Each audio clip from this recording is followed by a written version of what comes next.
What's up? What's up, everyone? How we doing? Oh, Jojo 3D. What is up? Let me know if the music's too loud. Again,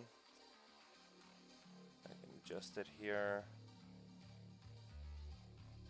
Cool. Right. So, everyone that has been following the Discord server knows what I'm going to talk about today. We're talking tileable textures to sort of as a segue from our stream last week, which was around trim sheets. And I have, oh, whoops, I didn't change my, yeah. And I have the trim. I worked on it a little bit after our little stream, but I haven't finished it yet. To be fair, there's a couple of streams of trims here that are still not finished. But I thought as a nice segue from that, we could create a bunch of like tileable patterns for our grounds. So we're gonna have like grass, dirt, some cobblestone maybe scattered around, and we can create that all inside of ZBrush. So let me just take a sip of my coffee here, my little Portuguese cup, you know, very tiny. It's powerful stuff anyway. So how are you guys doing? So again, we're doing weekly streams this month leading up to the ZBrush Summit. If any of you guys are going to be there, just let me know. We can hang out. I'll be there in person. So yeah, that's going to be cool. All right, so to start out, we're going to make a little bit of a rocky pattern just to showcase what I'm about to talk about. So as you noticed, I have like two subtools. One of them is like just regular plane. That's basically the plane 3D from the tool palette. And this serves as a way to frame our camera so we can see the actual texture in the document. And then this is actually the sculpting plane. So I'm going to rename this first. So sculpt 1.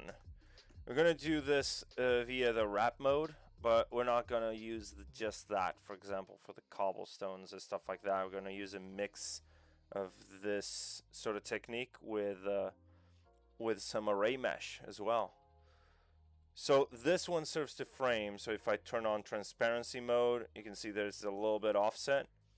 And I'm going to change my document size here to turn off proportional, constraint proportions. So I'm going to put this at like 1024 by 1024. So we're going to have like a square document. And if I resize this and then clear my canvas with Control N and then just draw this out, press T to enter edit mode. If I have this selected and I press F, well, you have to basically zoom this out. Press F, we're framing this even though we're sculpting on this. You see what I'm doing here? So for example, if I start over with the standard brush and I turn on, I already have like 4 million polygons, and I have wrap mode on, and I start sculpting, you can see this is like what's going on, right? And if I zoom out, you can see what's happening. It's tiling. This section of the stroke is the same as this section, so it's kind of like continuing the surface, which is exactly what we want, because this is gonna get stretchy, weird stuff happening here. And there's a couple of ways to work around this, but for a simple like rocky kind of ground plane, I think this works for the stream. So, you know,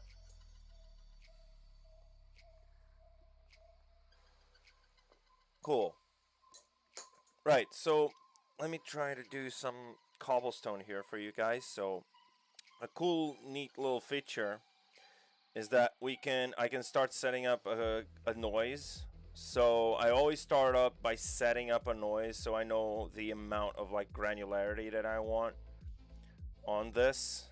And I usually go pretty big in this sort of first iteration of the noise. And I can make this kind of flat there, or maybe just something like that to get like this. We're going to use this, spoiler alert, to generate the ground. Actually, we're going to use some noise plugin things. I'm going to use noise plugin right now. Let's see, granite. What does this do? Mix in basic noise. Get some strength here. I don't want to mix the basic noise. Huh.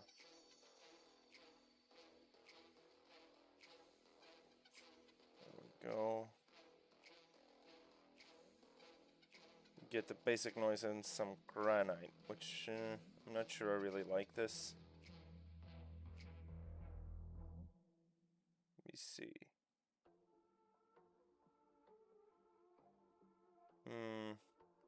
Yeah, I don't really like this.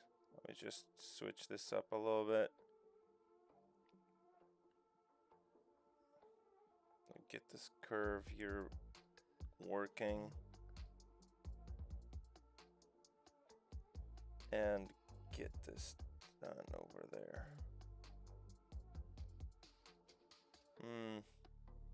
Patterns are a little weird at the moment. We might be able to get away if I turn on a Voronoi noise and get something like a 1 in terms of strength, mix it in.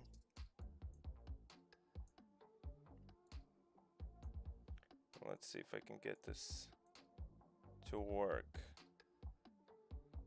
There we go. Yeah, we can get some cracks in there. Of course, this is not gonna tile anymore, so I might as well just up this to 1, maybe 0.3. This is not tileable anymore. I mean, we can then sculpt on top of this, so. Right, cool. Or maybe get this to state like, no. There we go. So we're gonna have this sort of like break up. We could even tile it further, but I mean. Hey, Ana Paula, how are you doing? So we got some surface noise here. I'm using a hotkey to turn it on and off. And we're gonna just start by sculpting in some pretty standard like cracks and stuff. So I'm gonna go really high in terms of draw size and get this intensity. One thing I like to do is turn on layers almost immediately. So I work with layers a lot when I'm using tileable textures, and then we can offset sort of like the strength. So don't forget to turn on wrap mode, and this is what we're gonna get, you know, something like this. Also, if you go to stroke, go to lazy mouse and turn on lazy snap. And this, as you can see, lazy snap will control the brush icon snap distance to the end of the previous drawn stroke. So this means if I draw a stroke like this and I go in and I want to make sure it snaps there, I can just continue because I have, well, you need a bigger radius for that. Let me just go roll back a little bit. Get the lazy snap to like, I don't know, 50 just to showcase. If I start stroking like this and then I zoom in and do this, it carries on without leaving a little seam there. So again, if I do this and then do this, it's not snapping because of the radius, right? But if I turn on lazy snap, you can see what's going on. So do this, then do this, and it's carrying. It doesn't carry on the back though. So on the back, you might need to do something like that. Now this is cool for if I get like a large radius there, and then I do this, and I want to continue. I just continue the stroke. It doesn't work like that. Just do this and then go that.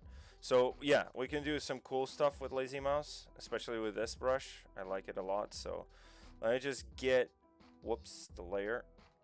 Let me just get this to a point where I don't know, like we could get like, I'm looking at the reference there and trying to simplify, because this is usually trying to vary the stroke. Also, another cool thing, let me just turn on thick skin and get this to like, let's try 5. So thick skin gives you a cap there. Let me try 20 actually. I think that was good. Yeah. That is kind of good. But maybe 30. And another thing is set up a morph target. So we can do stuff like this. And keep going.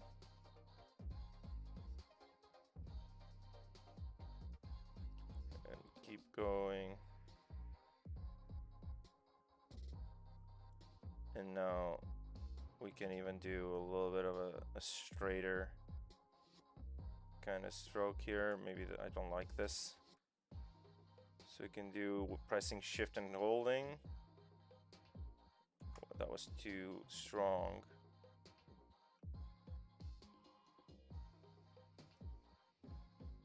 Let me get this like that. And then we could use the morph brush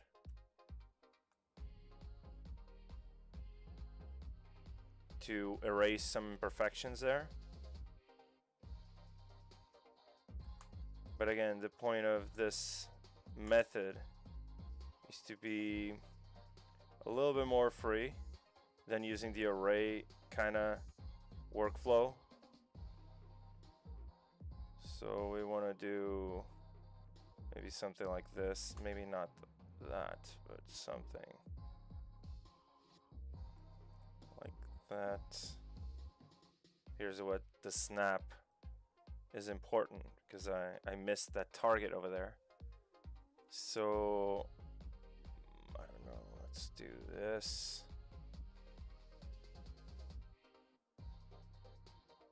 And then we're gonna turn off the thick skin in a moment.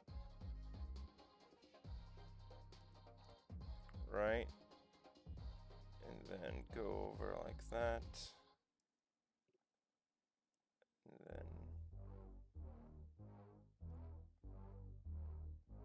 then maybe I need to turn it off right now because it's not giving me the result I want.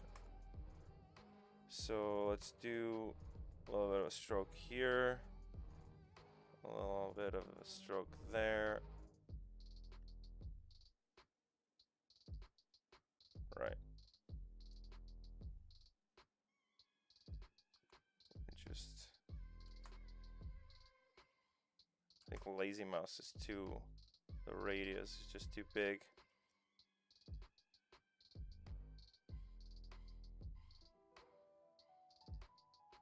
So this would be like more of a cobblestone kind of pattern, even though it isn't exactly what I'm looking for, but it kind of works. I mean, then it's just a matter of like refining this. So let me create a new layer, and here's the cool thing. I can just reduce the amount on that layer and keep working on this one. So this is cool. And now what I can do is actually go to my light blocks. I'm gonna grab and experiment with a little bit of some trim brushes. Let me see. One other cool thing that we can do, well, not for this particular texture, but we can use some Megascans assets and use the extractor brush to extract details and then just put them in here.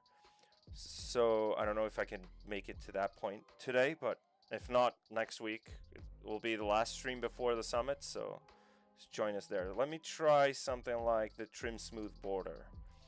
And this usually works great for like rocks and stuff, so if I start, you know, just doing this, it's gonna flatten out edges, which is sort of what I want, and I don't want that to be super evident right there.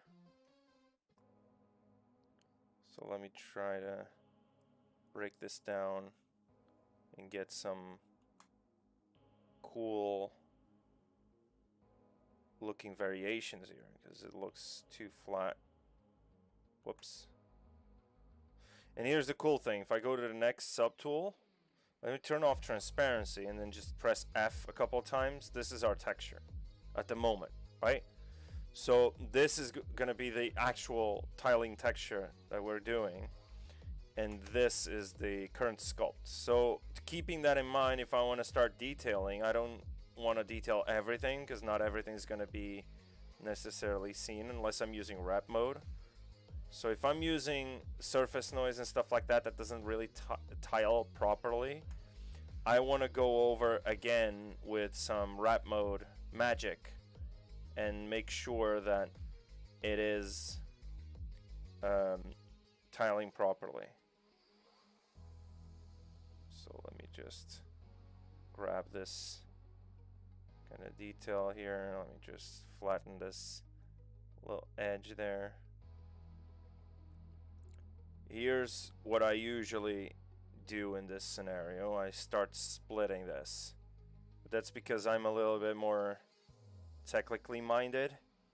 So let me use the trim dynamic in this case and just start edging out some of these patterns here. So if I'm a little bit more technically minded, which means that I'm trying to think of ways most of the time to speed up work without getting to hand sculpt everything, right?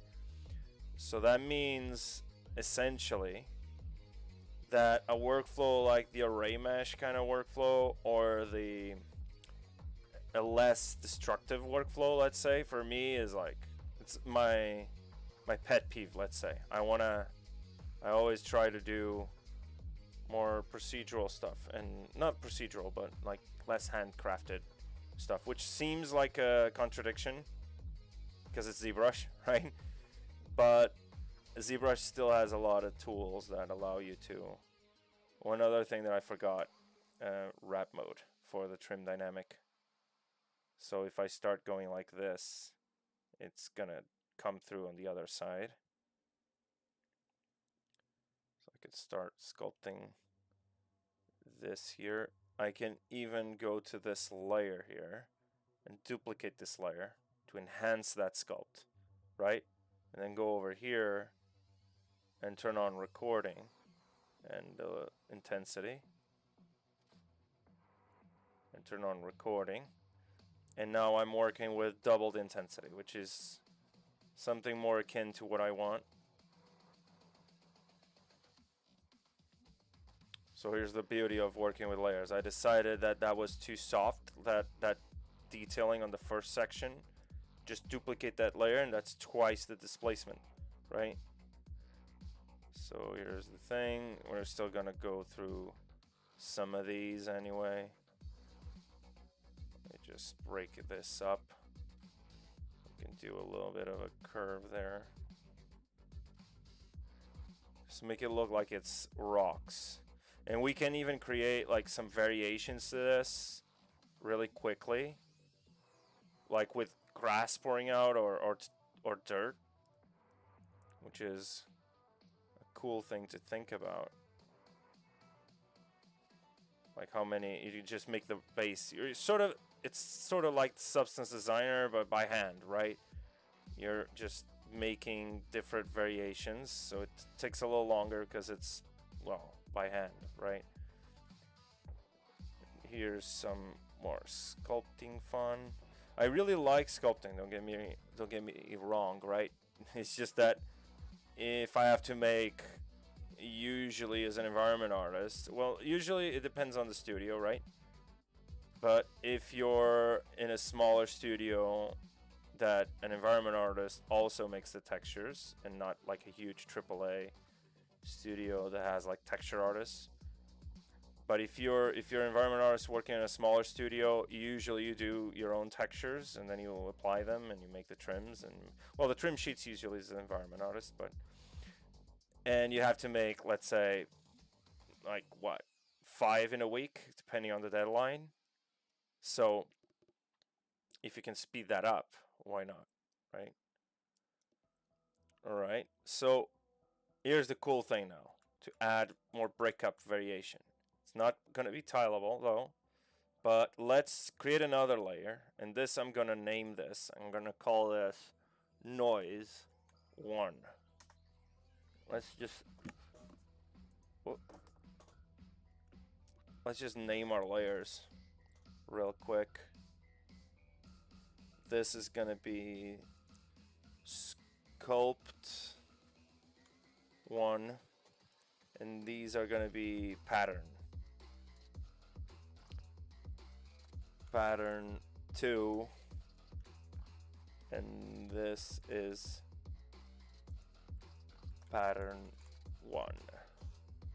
Yeah, so this on this layer that has nothing right now. I'm just pressing record. Go to our surface noise, make a little bit of some adjustments here. Where's surface? There we go. Press edit, and let's try to make this a little snappier. Just up this, maybe the focal shift. You can start really breaking this up, right? Maybe not that much. Since this is using just the noise plugin and the procedural noise, you can actually offset this, offset the plugin basically, and it's gonna give you widely different patterns. So I can offset it a little bit. So the less I have, the less noise I have like on the edge, the better, because that's gonna be a pain to tile. But let's see, X offset maybe to this side. Maybe I can make this also this fall off of this curve.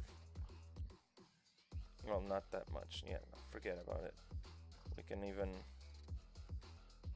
make this. No, I don't like this. Just press the focal shift so you get a little bit of that breakup. And let's mix less of our basic noise. So we're basically just adding a Voronoi noise with some procedural masking over there. And multiply also, forgot about that. Or min.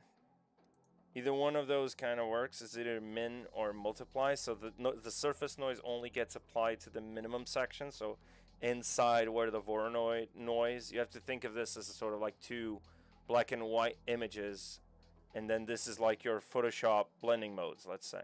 So if you multiply on top, the edging can get a little bit of influence from the surface noise. The more you mix in the basic noise, the more it multiplies over, right? So if you do a min and then you tweak in the basic noise, you can see what's going on, right? So I can do, maybe multiply works best for our case. This is cool to add some like quick cracks on your surface, right? This works for props as well. So I'm currently doing a little project that I can't really talk, that's gonna involve a lot of these. So let me just click OK and see what's going on over here.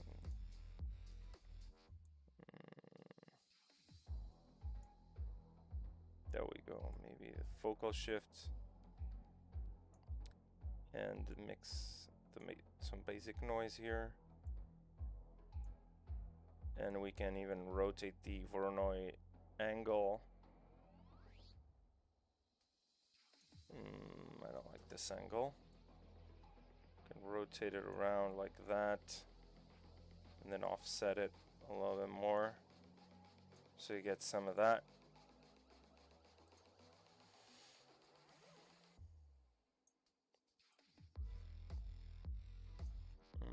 Keep this 0.5.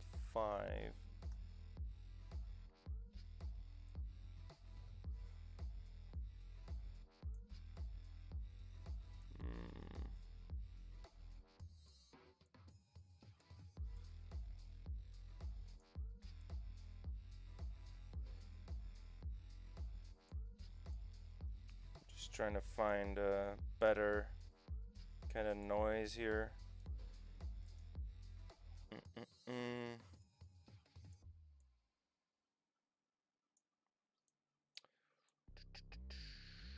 This is a little not exactly what I wanted. Let me just return these to 0, reset offset, reset angle, and let's maybe make this plugin noise a little smaller, and maybe do a little bit of the focal shift here.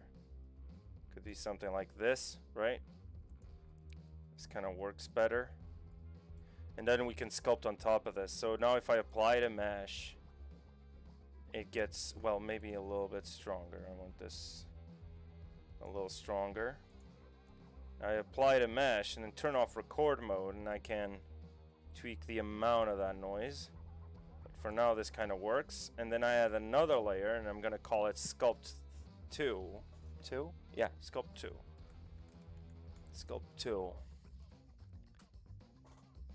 And now I can start breaking this up even further, right? So we can start actually going over these.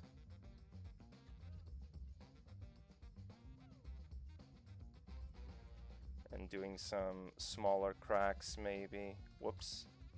This is too strong.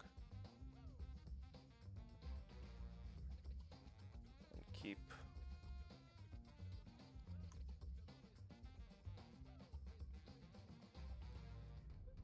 And you want to keep the simplicity of those cracks because it conveys that stylization look which we want. In this case, so I didn't finish this part of the sculpt yet, so we can start breaking this up even further over here.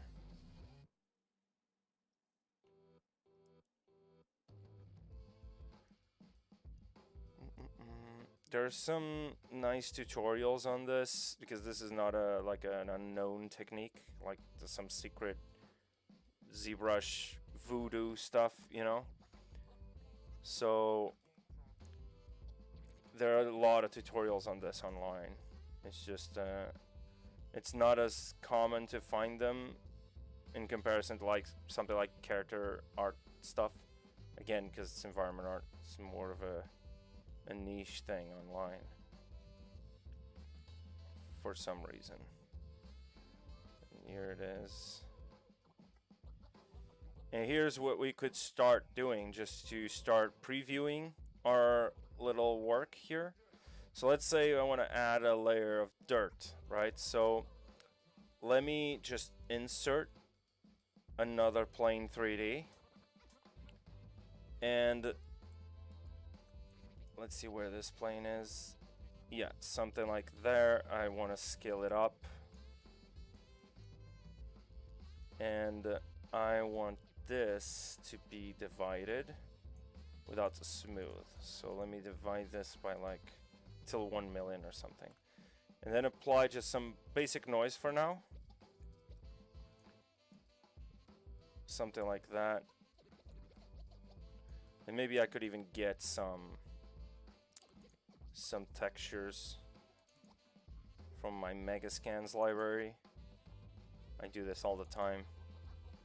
Let me get like ground. Nope, this doesn't work.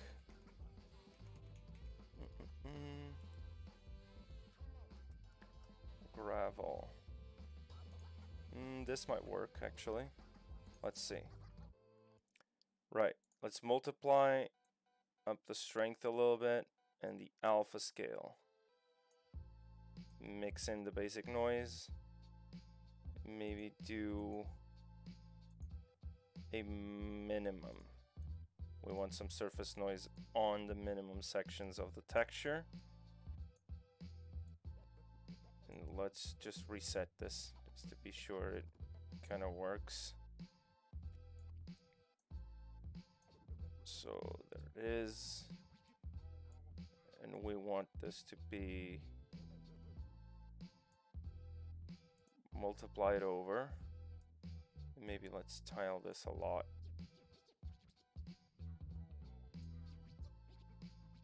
And the strength, something like that. Right, let's imagine this is our ground floor. Let me apply this real quick. There we go. Maybe this is too micro. I want to make the noise scale bigger and the alpha scale bigger as well. Something like that. And apply this. Right, so now what we have is basically effectively a layer of like dirt. I really like this noise. I just turn off this texture. And this curve needs to go down a little bit. Let me do something real quick.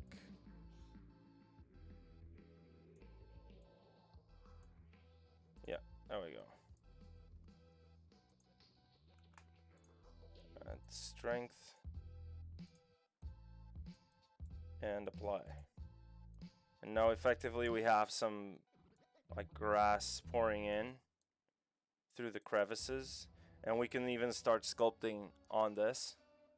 Hey, Joanne, how you doing? We're doing tileable textures today. Let me just do a little bit of framing here. One other thing, if you want to know, you see when your active subtool, when you have something selected, your subtool gets like highlighted and the rest gets like a grayish kind of dull surface. If you want to turn that off, just go to preferences to edit, and there's like the inactive subtool dimming. Just push this to 1, then rotate it around, and that's your, it's all the same kind of, you know, color per se. Alright, so this over here is what we want to move back a little bit and maybe heighten the contrast or the actual height of this. And we got a little bit of those rocks in the crevice.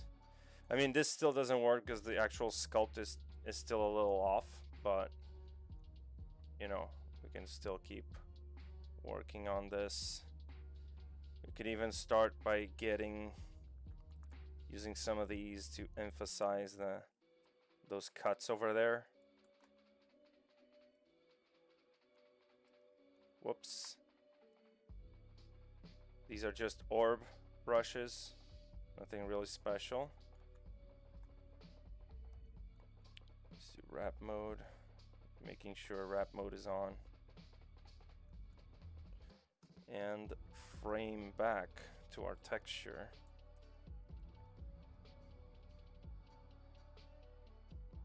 See what's going on over here. And let's keep going, pushing these cracks in.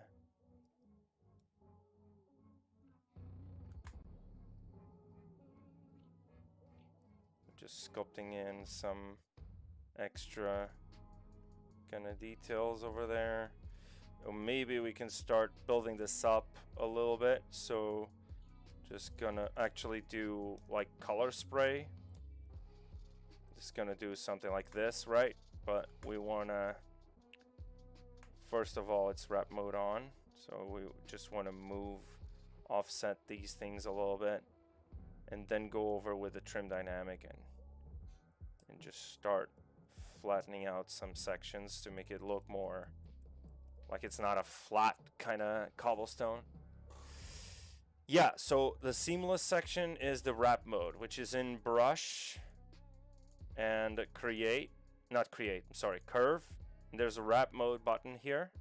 And the wrap mode basically does, let me just insert another one and I'll show you. Insert a plane. And last week we did this, but we did this for trim sheets. But it's the same principle, right? It's looking at our document which in this case is a square shape, and then looking at that plane, which is the regular like proportions of ZBrush, unless you unify everything, and then it's wrapping around that. So in the case of this plane, if I go over with my dem standard and turn on wrap mode, I just have this custom menu, but it's again brush, curve, wrap mode.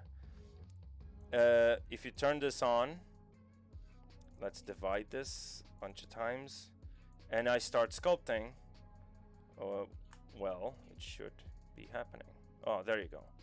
Yeah, it is happening. It's just not, you know, perfect. Again, the problem with this is that it can start to stretch the edges of your plane, right?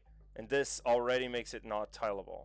So that's why I make this plane a little bigger.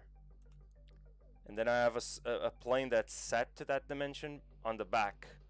So now if I'm sculpting, it's going over to the section where it tiles, and if it stretches the edges, doesn't matter, because this is the actual plane that's gonna bake the texture as well. Is it? Okay. What about now? Is it better? Is my mic okay? Let me know. Ah, cool. Thank you for letting me know. Yeah, so this already makes this seamless. Like if I go over here and start, I don't know, I start doing some more like cracks, whoops, or maybe with a slash curve and turn on wrap mode. Even I can even go like 4 times, and this is what it's doing, right? It's like crazy scratches all over the place. I usually don't go higher than 2 times to do stuff like crazy stuff like this, and I usually use the 2 wrap mode 2 to for stuff that's like noisy. So if I open up my XMD toolbox over here, and by the way, for you guys that don't know, I mean, I can't compete this year, but if you guys compete on the Sculpt Off for the ZBrush Summit, just by competing and participating, you get like prizes, right? And I earned this XMD toolbox with like a ton of brushes and more here in the library just by competing one year. I don't remember which year it was. I think it was 2020 or 2021. Just by competing, I got the XMD toolbox perpetual license. So this is a plugin. It's not a plugin, it's like a separate app, but you just browse through. Let me just put this on full screen. You just browse through like a library of brushes, and there's a lot of brushes that are being added all the time, and you just pick one. There's like IMM curve brushes, there's Boolean brushes here, there's chisel brushes, there's photogrammetry, sorry, photogrammetry brushes. They're just alphas, right? But they're made from photogrammetry data. Clothing brushes, etc., etc. And then you just download them. This is already downloaded, as you can see. And then you go over to your library where all your downloaded brushes are, and just double tap one, and there it is. See that? And now if I just drag and drop, there it is. Cool, right? So I usually use wrap mode 2 if I want like an overall noise here. So if I go to my layers, let's add another layer, and let's call this noise 2. So noise 2, and you have to be careful not to do too much noise, especially when it's stylized texturing. This was already nice. It's on the verge of becoming too much, but for demonstration purposes, I'm going to show you what I mean by using wrap mode 2. So wrap mode 2 does this, right? So if I turn this Z intensity down to like, I don't know, 5, it's barely noticeable. You can see there's a little bit of that over there. One other cool thing that I do is this alpha has a lot of like granular detail, which I don't want for this in the case of the stylized texturing. Rodolfo Silva name. Nope, not Brazilian. I get that question every stream. No, I'm not Brazilian, but I do speak Portuguese. Yeah, I'm Portuguese, so yeah. There's Nightbot. Yeah, we speak the same language, man. I mean, I just don't speak it here because, you know, a lot of people are not from Portugal or Brazil, so yeah, like it's the same language. It's Portuguese, but it's Portuguese from Portugal and it's Portuguese from Brazil, right? But it's like UK English and American English, right? I always give that analogy when people ask, "Oh, how different is it?" I'm like, it's like American English and British English. It's almost the same. It's just a few things and the accent, and that's it. Right. So what I do here is I go to alpha to tweak the. So I'm gonna dock this by tapping this little button over there. I don't want to dock it here. I want to dock it there. There we go. And you can modify this alpha. Maybe we can do the alpha adjust, and we can adjust this alpha to maybe make it. Whoops. Let's see what's going on over here. Let me make the intensity a little bigger just to see what's going on. So I don't want this. I want something like that maybe, but without that noise. So I can, where's the blur? That was there it is. I want to blur it a little bit on the max. And there it is. There's your kind of stylized-ish alpha. And this is from photogrammetry. Again, this alpha is generated from scanning a surface. And you can still get some cool, like stylized-ish textures. I could still do more here. I can still do, maybe do a focal shift to that side over there. And get like very thin kind of cracks. And if you take a look at the brush itself, it's kind of detailed. Like most of these brushes have very fine granular detail, and that's the trick for, you know, maybe simplifying a little bit of that alpha over there. So let's do the mid value at maybe like very like 90, 96. And there we go. It's almost flat. But now the thing is, if you do wrap mode 2, you're going to notice repetition inside the same tile, right? Which is not particularly what you want, right? So it depends on the brush. But wrap mode is usually, I just use mode 1 most of the time. And I do this in case it transcends that edging. It just goes to the other side. So if I do this and it starts going over there, it's going to start going to the other side. So now we have a few more cracks over here. And we can do some more. Let's try something like this.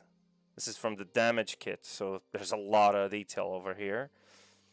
If I go to the previous brush, I can copy this curve. So if I do copy, I don't know if it's going to copy the curve or the entire settings. I'm pretty sure it's going to copy the curve.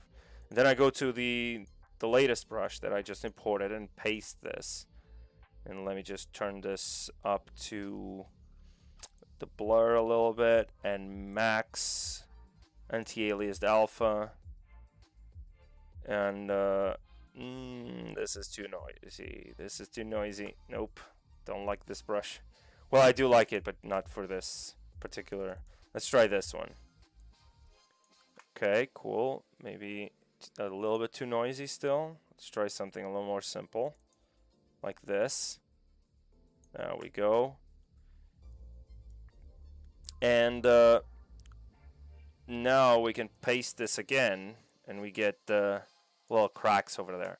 So in this case, I want to turn wrap mode to 2 and dull down the intensity. So I'm just gonna spawn a bunch of these, you know, to make the rocks a little bit more interesting. And remember, we can always tweak the intensity using our layers, right?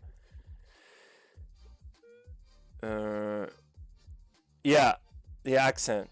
Well, actually, I had people when I studied in the UK tell me that I had American accent, which is insane. But I'm guessing, you know, if there's one accent that I don't possess is the British accent. That's for sure.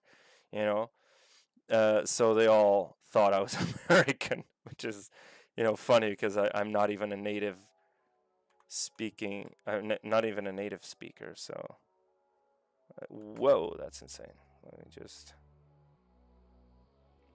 Let's just break this up a little bit. Oh, wow. Wait, I forgot about the layers. So I want to create a new one, and I'm going to call this Sculpt 3. And let's use the orb flat edge brush and turn wrap mode on to 1. And let's do a little bit of house cleaning, just to make sure that this gets properly stylized. Well, properly. Again, guys, this is all newish to me because I'm not really a stylized guy. If you look at my portfolio, there's some stylization there, but it's not like fully, you know, Blizzard kind of stylization, right? So I've been delving into stylized work for a few months only. But yeah. So we're trying to get this. I feel like this is too much noise. We can start maybe. Whoops. Just get these. Whoops. Get this cracks here. Kind of neat over there. Make this. Yeah, but you get the point, right? This is how you would do something like a patterned kind of tileable texture. Maybe that second pattern is too strong. I can change this second pattern. You can see it's kind of reducing. Not too much. We can go to the Sculpt 3, record, and let's go back to our cracks brush. Just emphasize some of these again.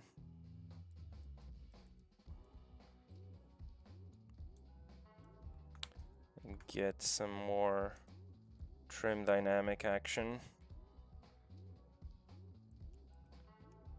Get that rock kind of feeling going over. I actually think, let me go back.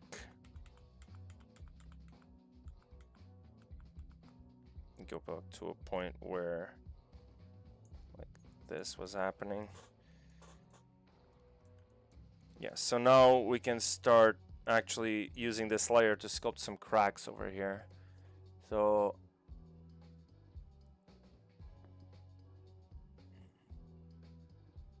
yeah.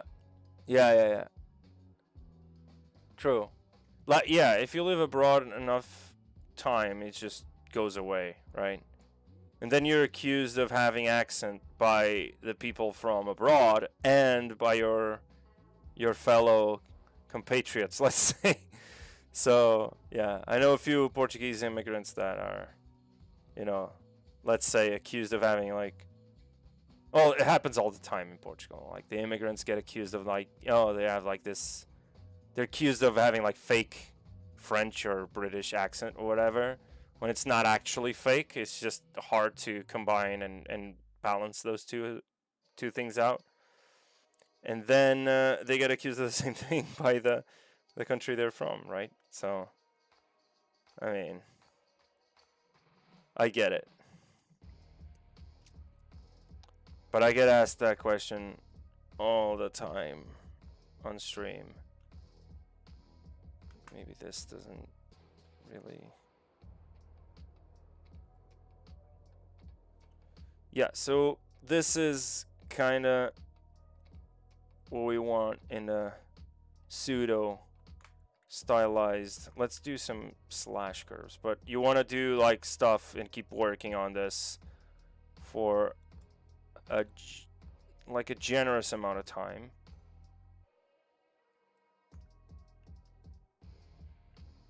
And then until you have your own like stylized textures done. Again, this doesn't make sense. This looks like a pattern. So I'm gonna go to, I can actually start baking this. Let's bake all, right? So this is no longer layers, let's say, and I'm create a new layer, and I'm gonna go over to our cracks brush, which has wrap mode on, and I can start doing some smaller rocks. You can see what's going on over there. This section is tiled. If I turn on transparency mode, you're gonna see what's happening there. It's at the end of the texture, it goes into the other side. So we can start getting something that makes more sense. So this would be something that we could get blocked out, and but before this, maybe this makes more sense. Like press 1 to repeat last, and then just do, you can actually split this here though. Kind of actually makes sense. If you press 1, it's repeat last. So I do this one stroke and then press 1. There it is. So emphasize these smaller cracks over there. Start going over our bigger cracks and doing smaller cuts. Like that.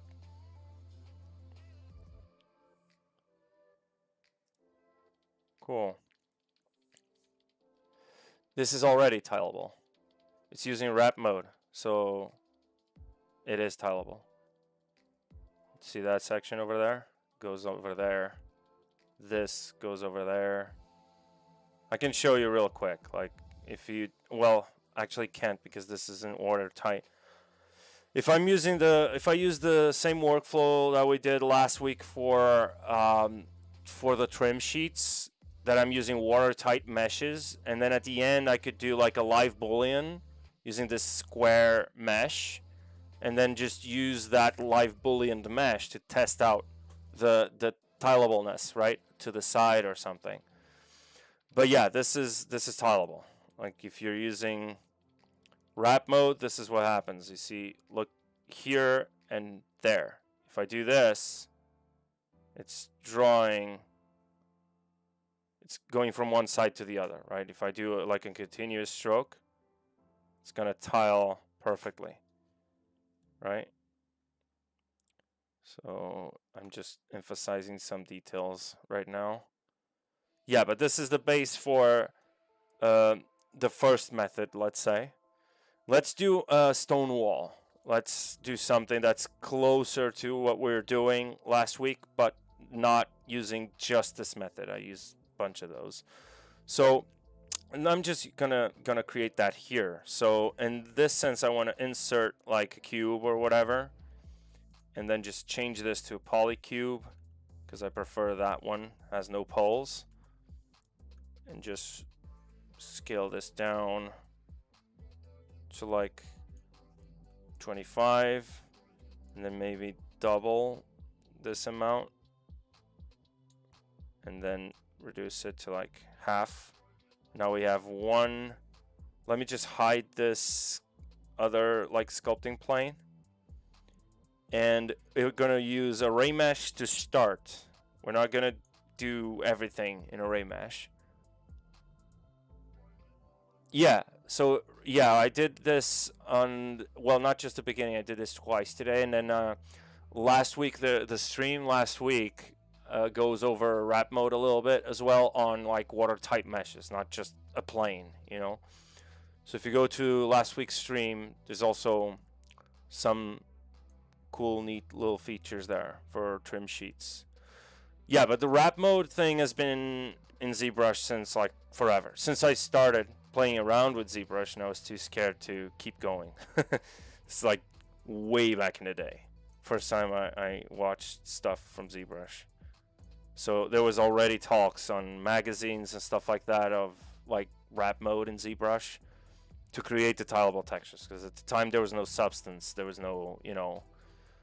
So right, I'm gonna use a ray mesh right now, so let me try. Well, I usually do like 2 repeats, and let's just do a little bit of a smooth dynamic subdivisions with some creasing, just to get an idea of the scale and proportions here.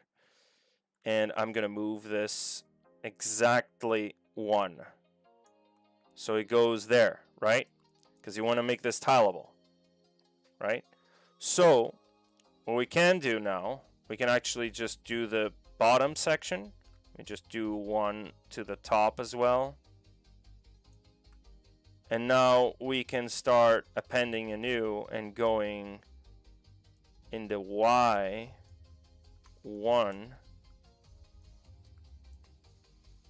Let me just lock position. Y1. Why is it not? Not 1, I'm sorry, 2, because there's 2 units. Right. 2 units down and then 1 unit to the side. Or actually half a unit, sorry.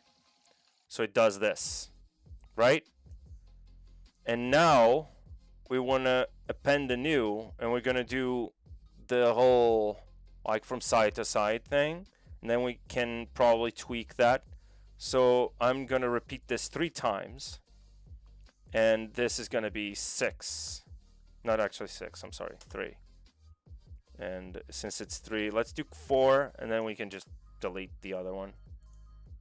Because it's like division by 3, it gives you like infinite dot 3, 3, 3, 3, 3. So let's do 4 by 4. And, right, it's locked size. Lock position, I'm sorry.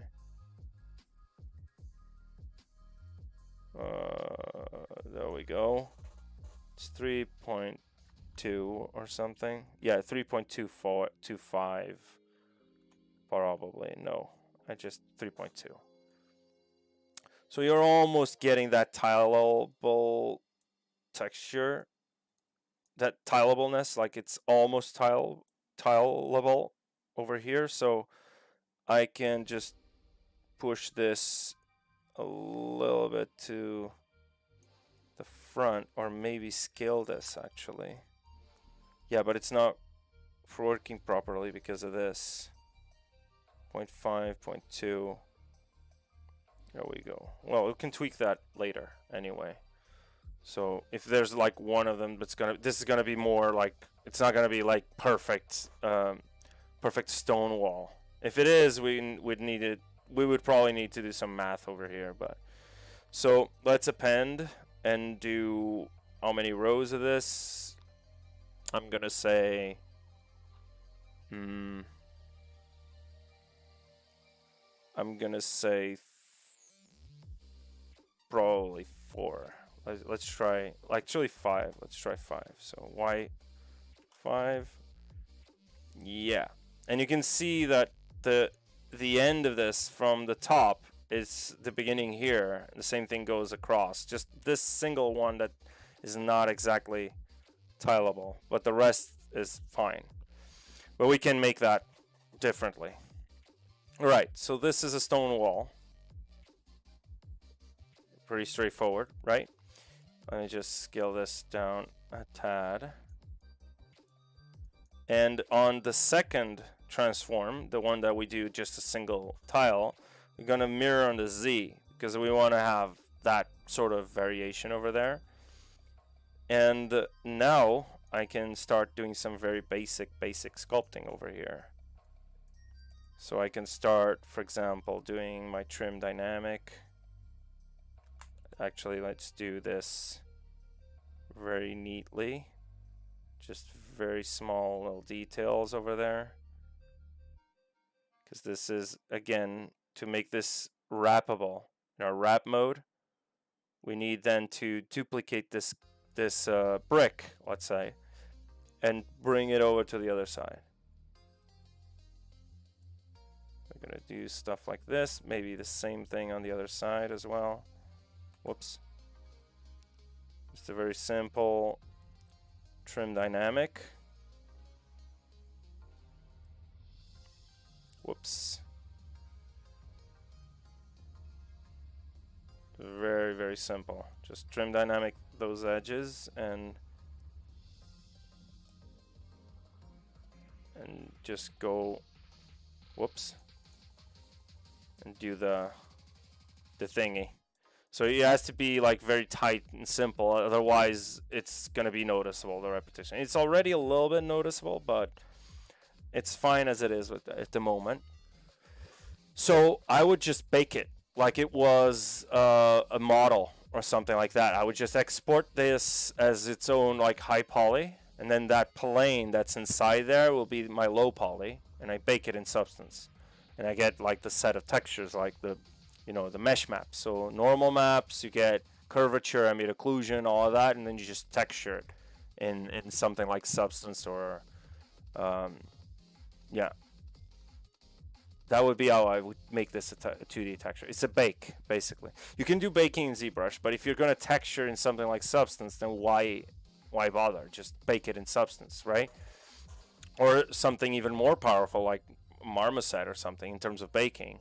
They have a pretty cool suite. But for tileable textures, you don't need that. Well, Marmoset offers this tool that means you can paint the influence of the normals. That's usually very useful, especially for hard surface stuff when you're doing bakes. But if you're doing like just simple plane baked onto like a high poly mesh, you can even do it in XNormal, which is a free software. Like, no, the tiling, yeah, the tiling is going to be a 2D texture. We want to have a height map, so we can then generate actual displaced meshes from that height map. That's all still like a ZBrush to Substance, Substance to ZBrush workflow, right? That's basically it.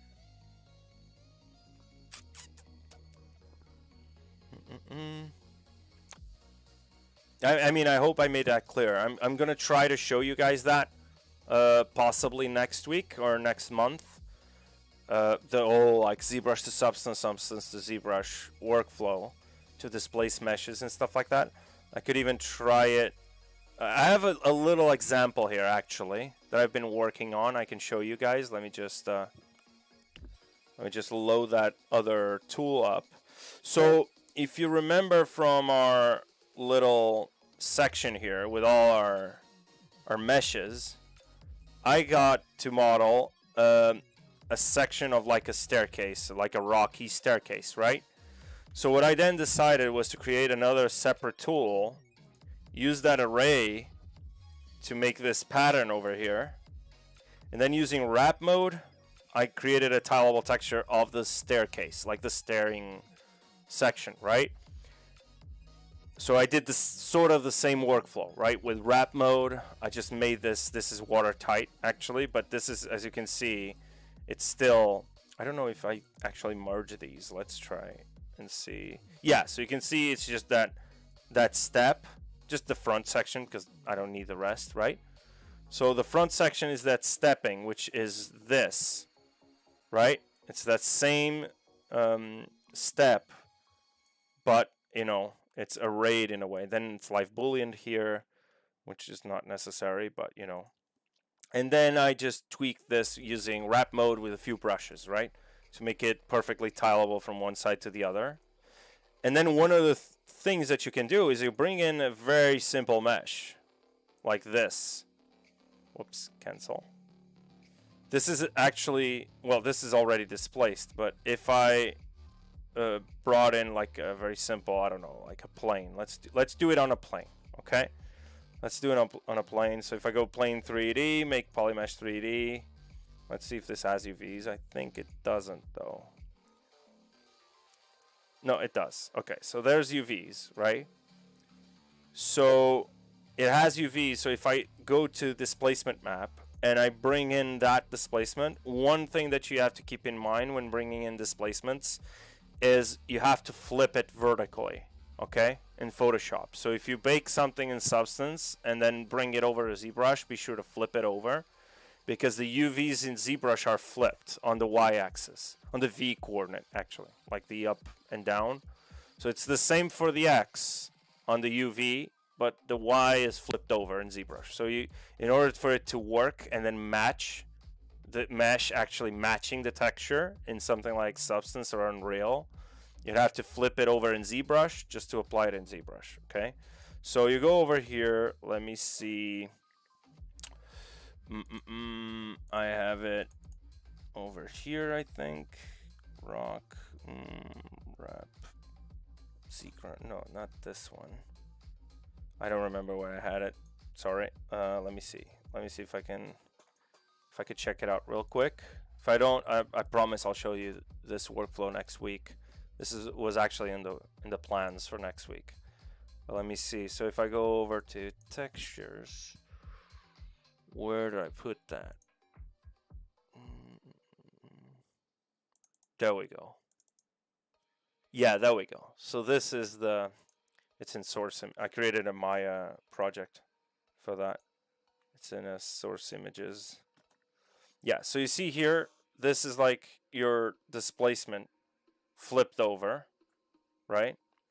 So I'm not sure if this is flipped over. I think this is the flipped over version. So if I go over here and click that displacement map and then up the intensity, it should work. Oh, right. You need to create a texture map for some reason, like ZBrush. And you can see what's going on. This is just a plane. And usually you don't go too high on this intensity. So 0.05 or 0.1 usually works best. Because then if you apply this displacement, another thing you need to have is actual geometry. So a lot more density than this. So divide like 5 times without smoothing and then just smooth it a little bit. So we only need like 1 million. And now if we apply this displacement map, this is what's going on. And this is just a plane. So, okay, why would I make a plane and then displace it again? It seems like it doesn't make much sense, right? But think about this. If you make like a whole kit, a whole modular kit, let's say, with columns and stairs and crazy shapes on the stairs, let's say, for example, this little mesh over here, right? Not this one. Where is it? This one. So this is a crazy kind of staircase, but this was just a plane deformed in Maya, and then you lay the UVs on top of the section you want. And this is the key feature of using trim sheets versus using just regular tiling textures everywhere. And then once you displace it in ZBrush, well, it's not perfect because it was very low poly, this mesh in Maya, right? But if you go back, this is kind of the mesh with a little bit of displacement already.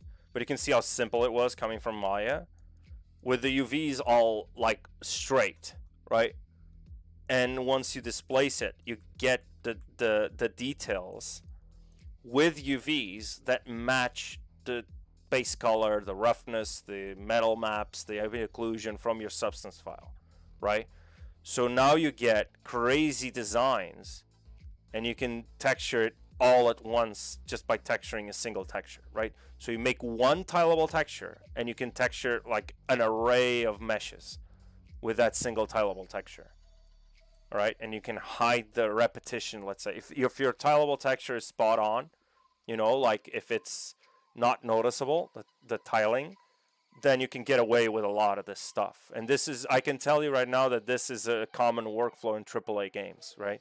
So they use this workflow a lot, especially since Unreal Engine 5 didn't, and I'm using past tense here, didn't support displacement, right? Or dynamic tessellation. Well, dynamic tessellation, that's nanite, right?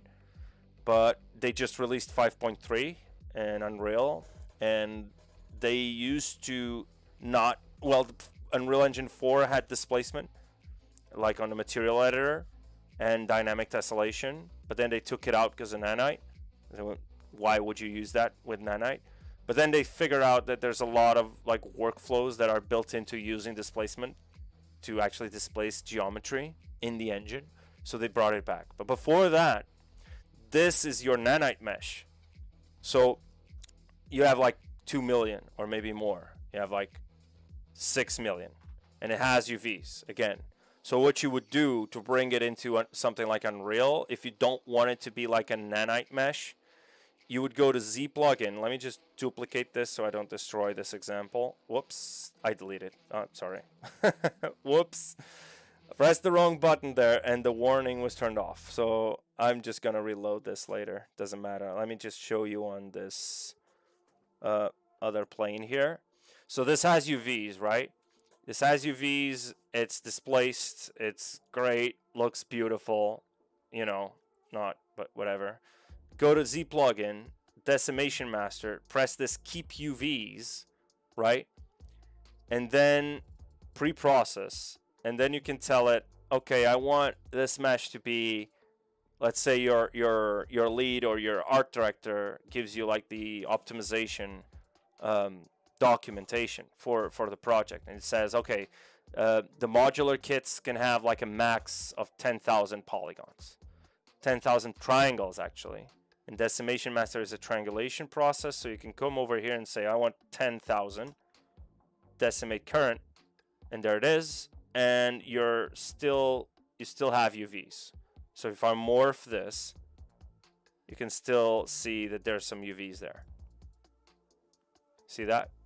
So there's UVs. It matches your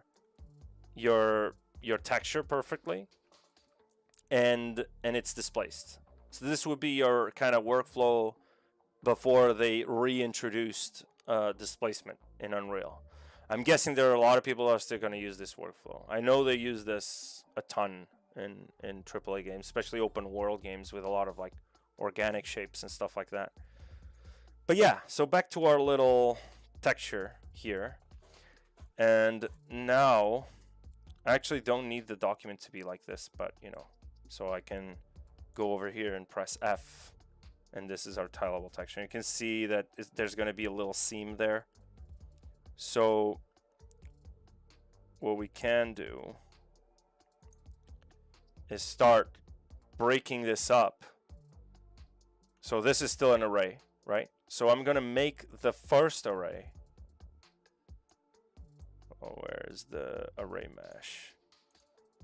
And I'm going to make the first stage, right? So if I make this, it has subdivision levels, right? I need to delete lower. And I can make this first stage.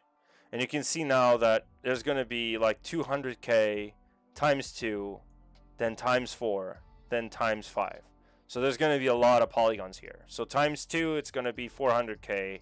Times 4, it's going to be, oh, Jesus, my math brain today. 8 million polygons. And then 8 million times 5, that's like 40 million polygons. That's a lot of polygons for tileable texture, which we don't need necessarily, but you know. So I actually want to create this other one so we can texture, and I'm gonna create this too. 1 million. There we go. Right.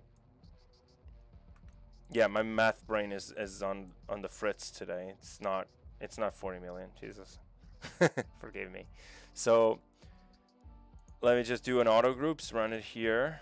And now I have these to texture, to sculpt, right? So I have, actually I don't need these here because they're never going to be seen or used. So these ones over here can go away.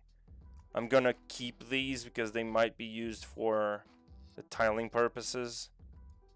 But the rest can just be gone. This can actually be gone too. So there it is. And now I can delete hidden. And since they're their own auto group, their own poly group, we can start like by Control Shift Tap to sculpt these independently. So we can start making like maybe go trim smooth border. and just make some of them more. And here's the tricky part. Now that this is a little different, the other one that's going to tile on the bottom, you know, it's going to be different too, right? So we're going to need wrap mode here, and especially this one. This would need to be, so we're going to start by using the wrap mode on this brush to 1, right? So now it's sculpting there as well. So if I start sculpting over here, you can see what's going on over there, right? So wrap mode still works across meshes. It doesn't need to be like your own single like plane or whatever. So you can still work on multiple meshes. We can even make this easier for us and just make these two their own polygroup, right? So now if I sculpt over here, I just do them standard so you can see. If I sculpt over here, it's gonna sculpt over there, right? And it's tileable. So let's go over to our flatten edge.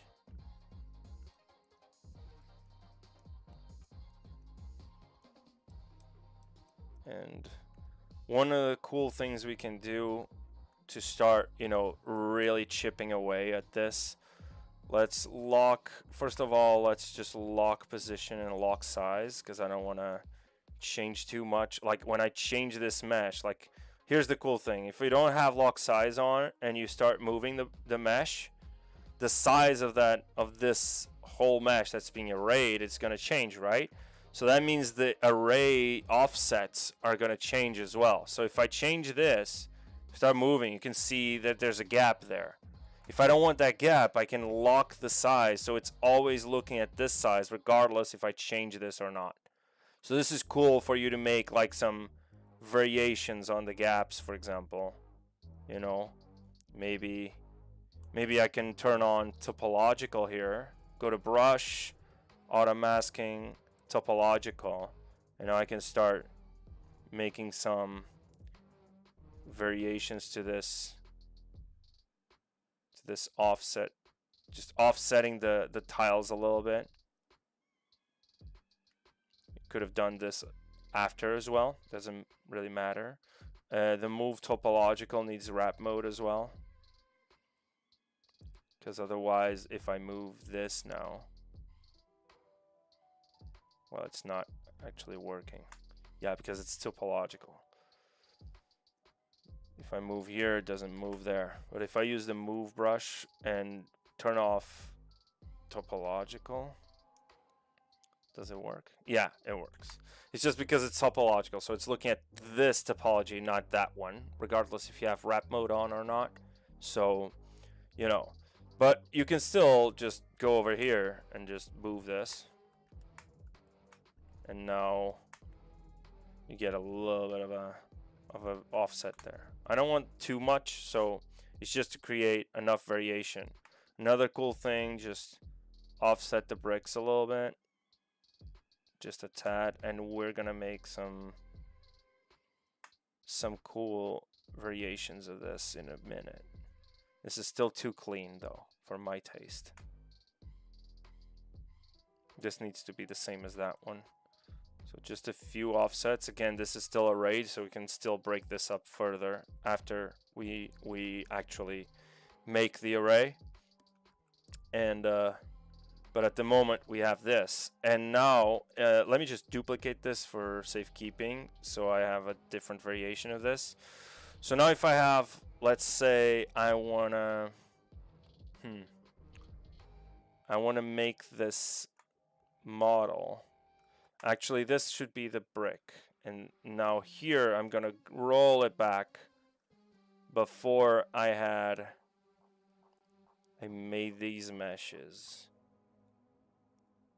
whole, right?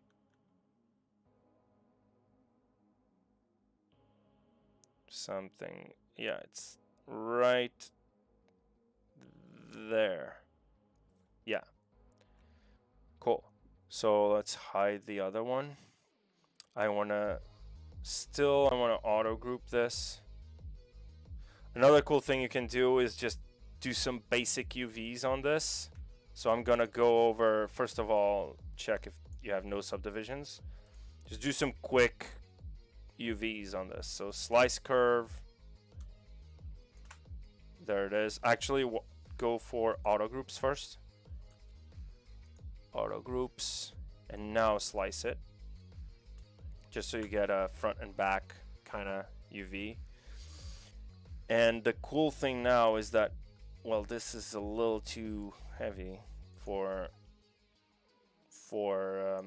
UV master. So what we can do, control tap the history to have a project point for me, and go to ZRemesher, keep groups, smooth groups. I want this like 0.1, adaptive size like 10.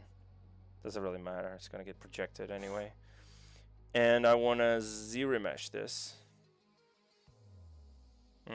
Actually, I don't want to ZRemesh it. Let me try to make the UVs like this. So I can start actually by creasing PG. Let's see if this doesn't crash the entire system. Gonna save this just to be sure. Nope. Gonna save it as version 5 because I want to bring in that stair that I destroyed on stream, live on stream, huh? Me destroying subtools. Okay.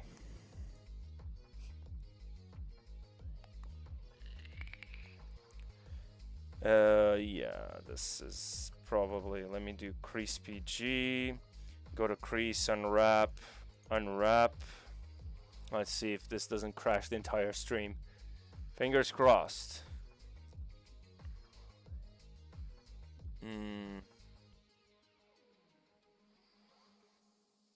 Maybe it's too dense for this. I might as well just do it manually. If it allows me to do manually. Sometimes it just gives you this, but if you click wait, it usually comes back to life. Or maybe not. Maybe I saved in a nick of time. Yeah, this is like usually UV mapping features, especially like automatic UV mapping features, don't work pretty well on a high poly mesh. That's why UV master, when you have like multiple subdivisions, it tells you to work on a clone or work on the lowest subdivision. Because it's still procedurally trying to look at the entire thing, you know, and mapping, doing automatic projections without overlap. I think it's dead, guys.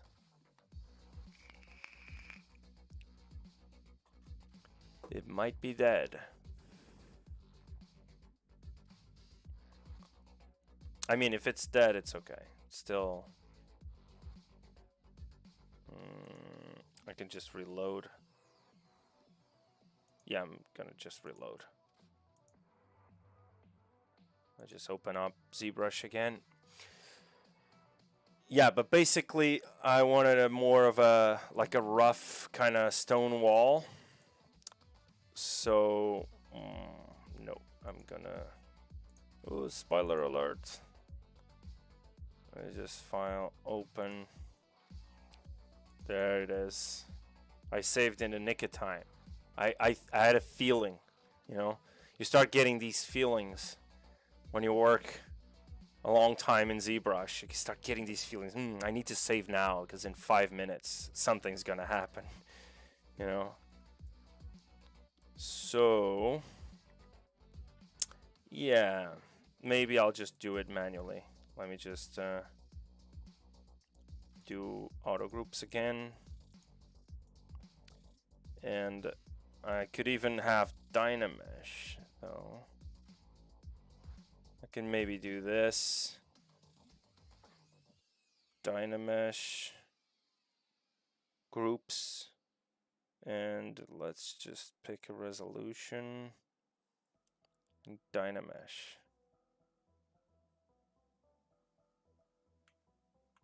Let's try it again. There we go. With groups on, they are still like separate meshes. They don't weld together.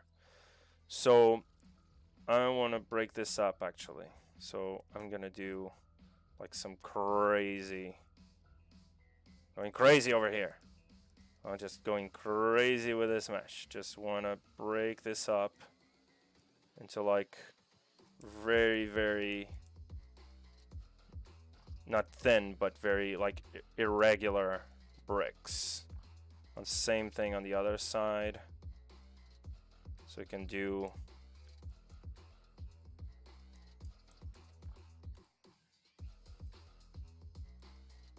I want to do like something like this, and the same thing goes here. Just do like, I can actually try, I don't use this brush too often, but let me try. Whoops. BT, where is it? Ah, right, I reloaded ZBrush. I need to load the brush again. Let's go to trim brushes, TTT, where's the T? There it is, trim smooth border.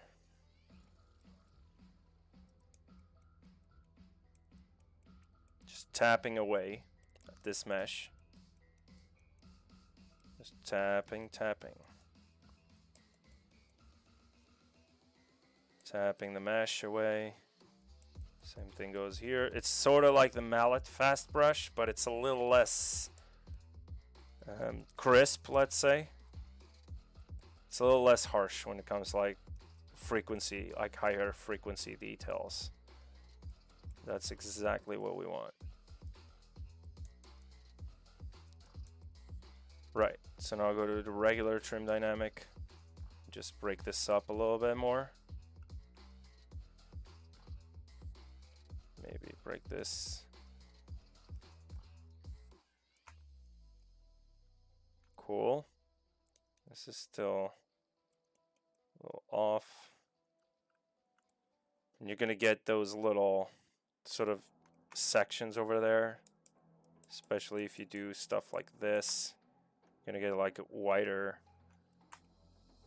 You don't want too much though, because it's going to get noticeable. We can still hide that repetition later, but the idea is making these bricks kind of. And here's the thing, that brick now is no longer, well, it is kind of, it is tileable there because it's still not the entire thing. But if it wasn't, you just delete that end one on the right and just duplicate the left one and put it on the same section over there. So let's just go over here through this entire thing, go around, break this.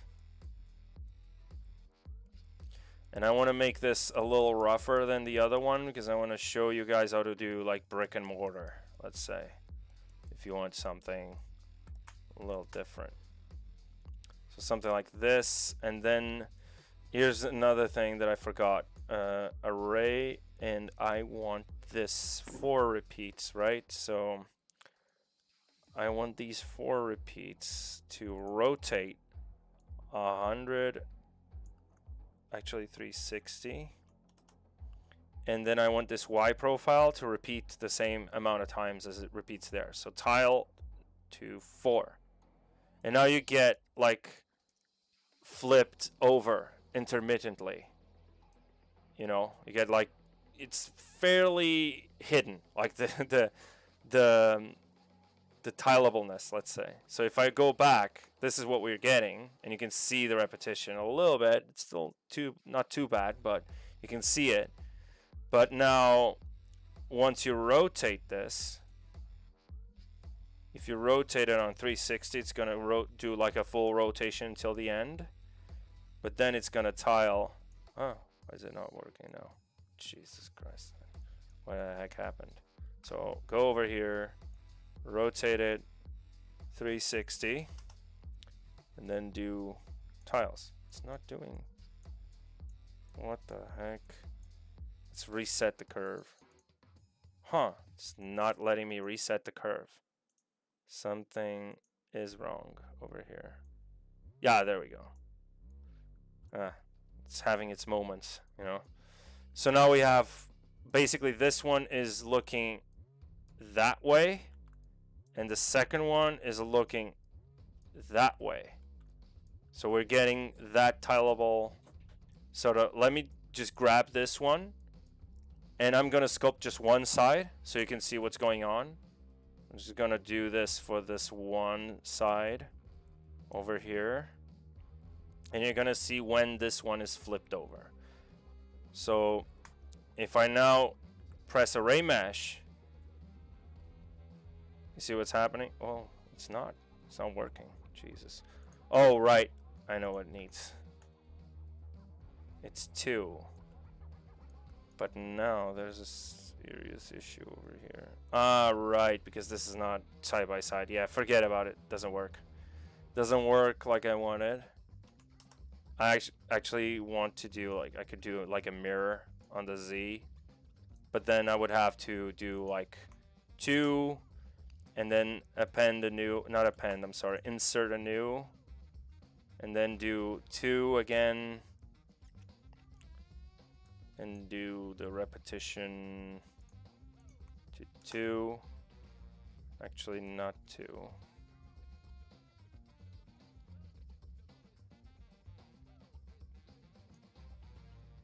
1.5.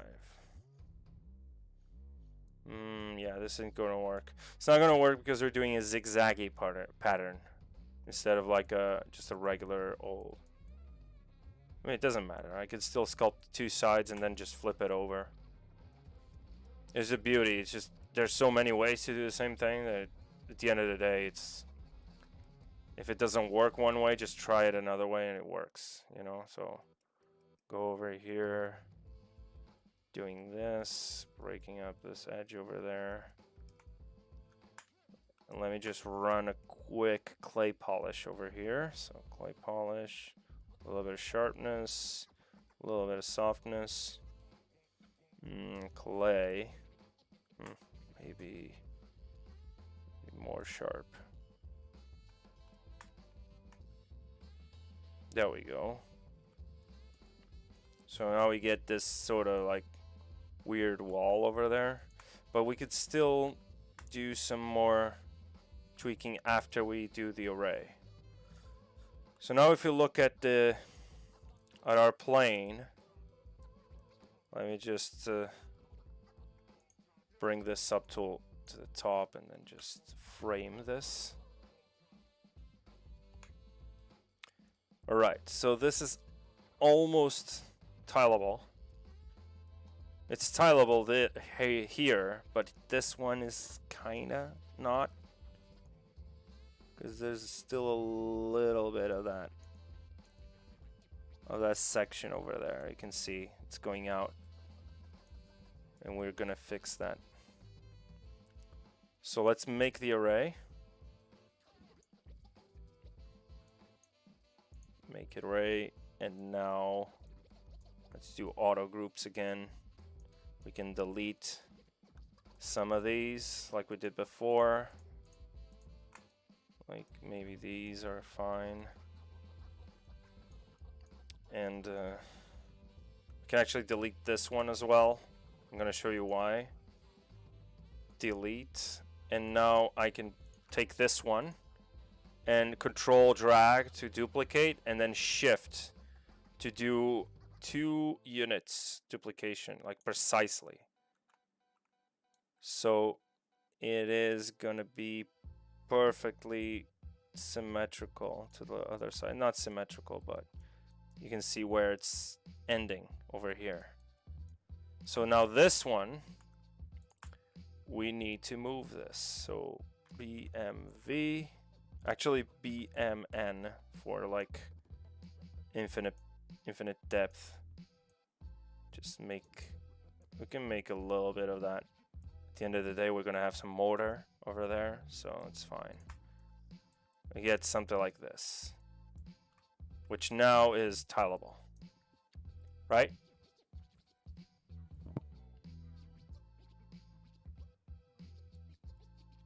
You know how to adjust curve brushes when making them wrap around an edge of the object. I made a curve brush, but then but when I wrap it around an object, it wraps and loses its original shape. Ah, okay. So you're talking about IMM curve brushes?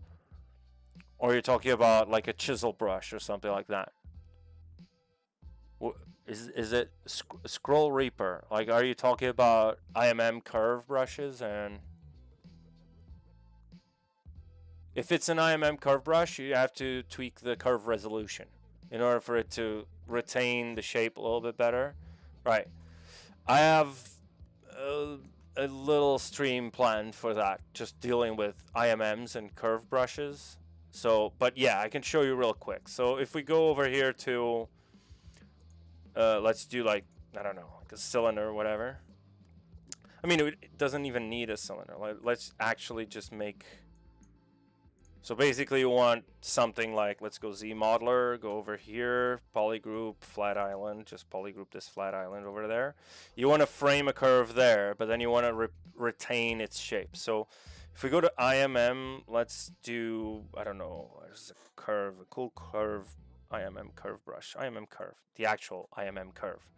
So if we go like this necklace link over here and go to stroke, you know, like curve mode is on, whatever, and you go to curve functions and you frame this, you get something like this. And what you're talking about is once you tap, it kind of starts losing its shape. In this case, it's a very simple, like cylindrical shape, but usually when you have like a more organic, kind of flowy, low resolution shape, like if you do something like this, you can see it starts losing its shape, right?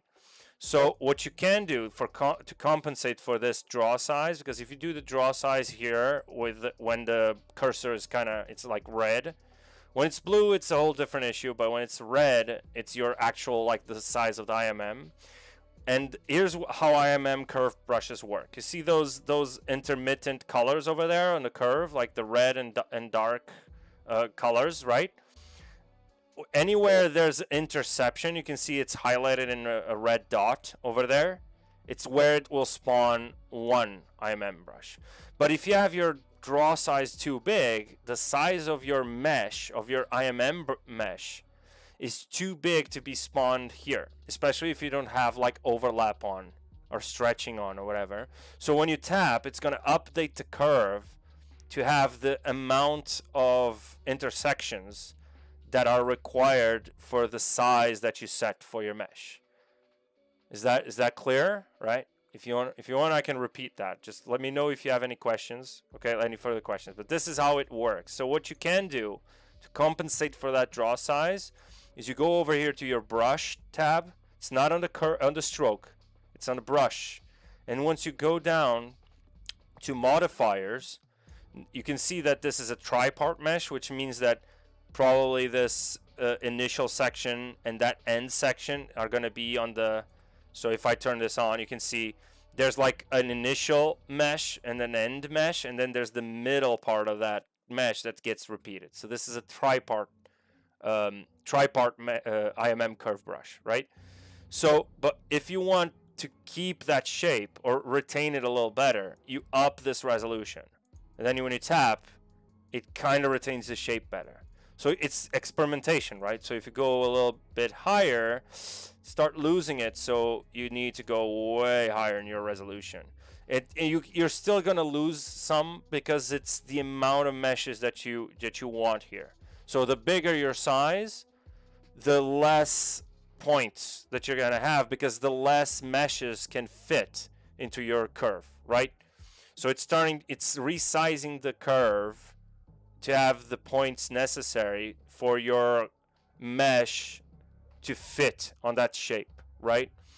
So yeah, so there's not much more you can do on that. Either just tweak the resolution of this curve, and you can, again, if you press control over these settings, I would advise you to just go over them and read this, because sometimes there's like very useful information. So you can see here, curve res is used to increase the resolution of your curve for a smoother transition between inserted meshes.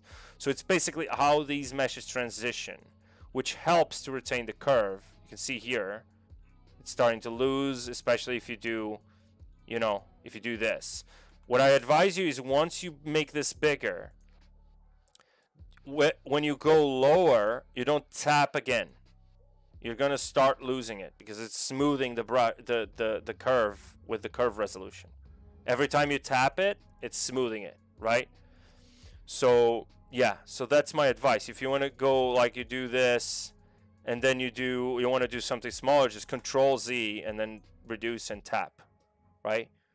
Unless you want to go bigger, or if you want, like, this is actually, well, it's not stretching, but it's triparts, so it's trying to retain. If I go like curve resolution to 1, you can see like the mesh is not necessarily sticking to the curve to the best that it can.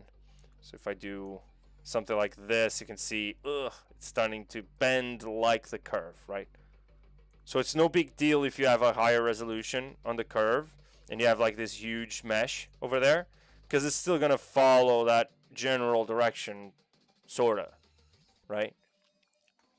So yeah, this is sort of how IMM curve brushes work with that. But again, it depends on your use case scenario. Like if this isn't a tripart curve and it's just a bunch of IMM meshes just spawned, there's other solutions for that, okay? So you can also get away with other things. Like you could just do the curve to match the resolution of your original mesh, and then just spawn a mesh every so often, right? So it depends. I would have to take a look at your particular example. Again, just join the Discord server and then just post that. I'll take a look at it if you want. Let me just go over here again. Actually, today I haven't posted this. I usually post a link to the Discord in the beginning of the chat, but I haven't today. So there you go. I hope that was useful. I mean, does that answer your question?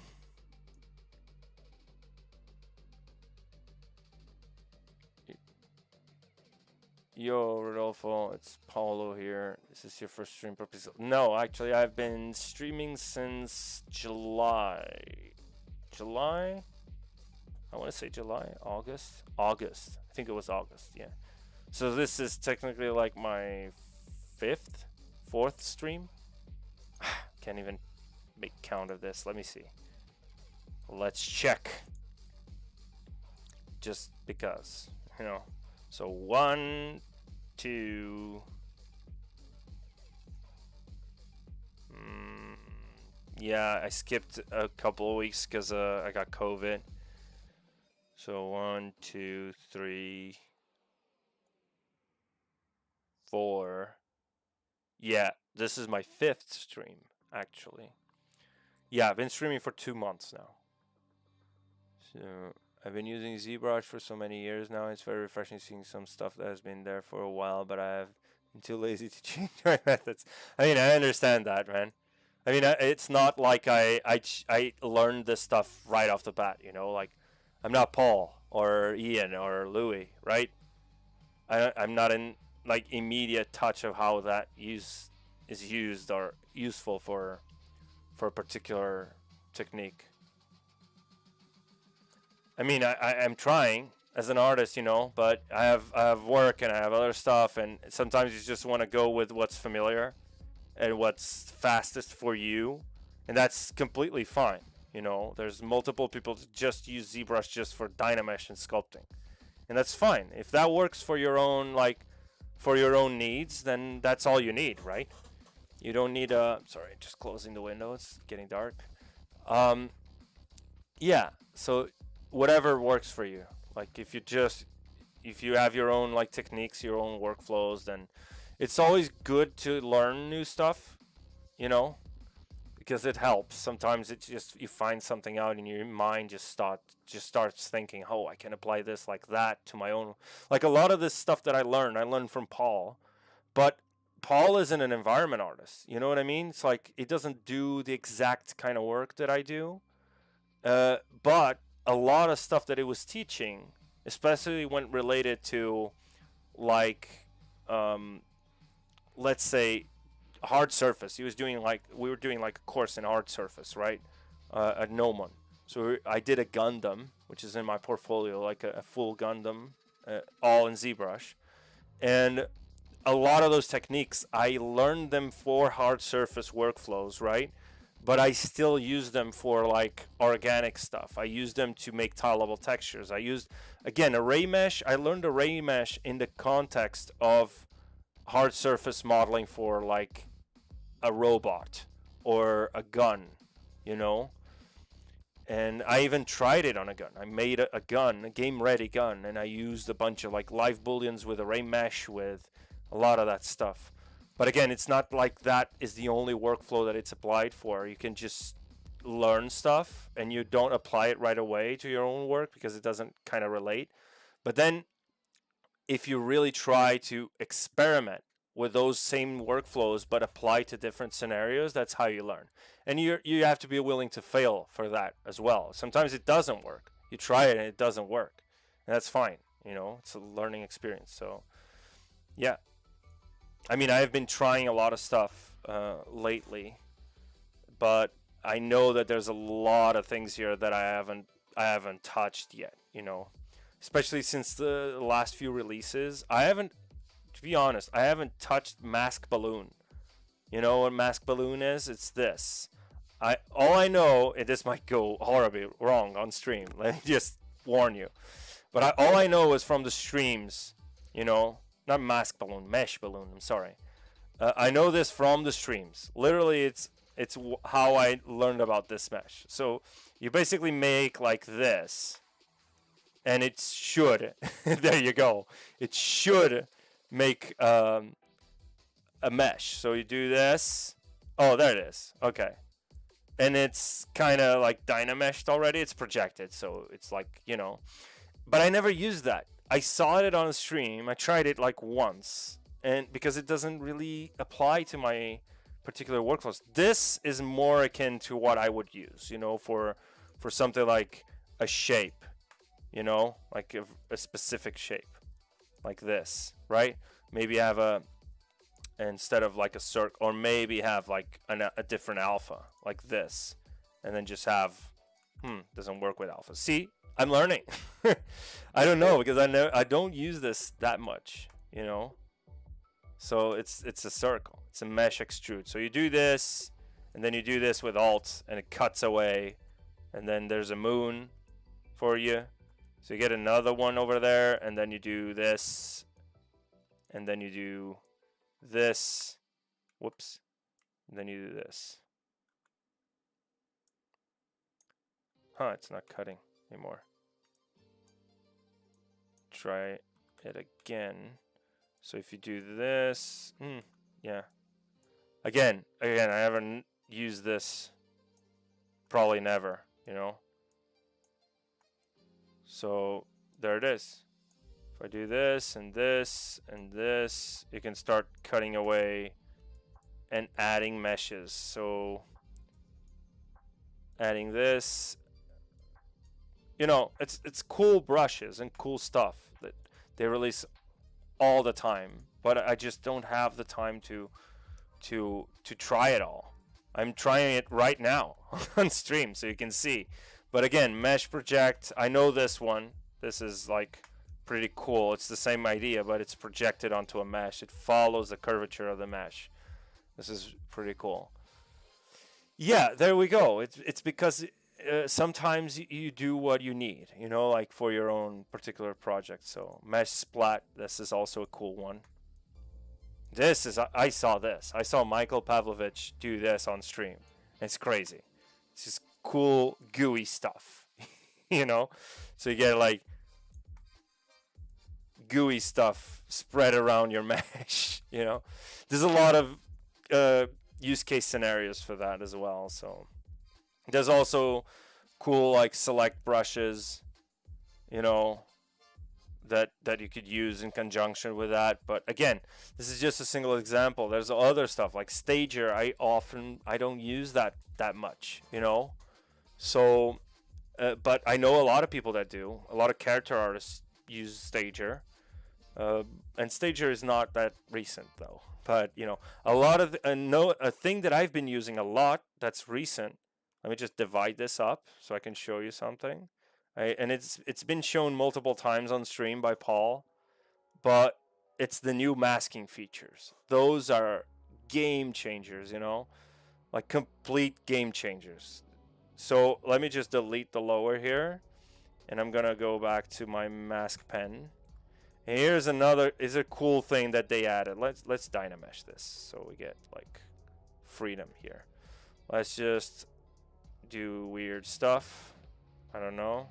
Trim dynamic, make some irregular mesh. So if I get something like this, right? And I want to mask just a region.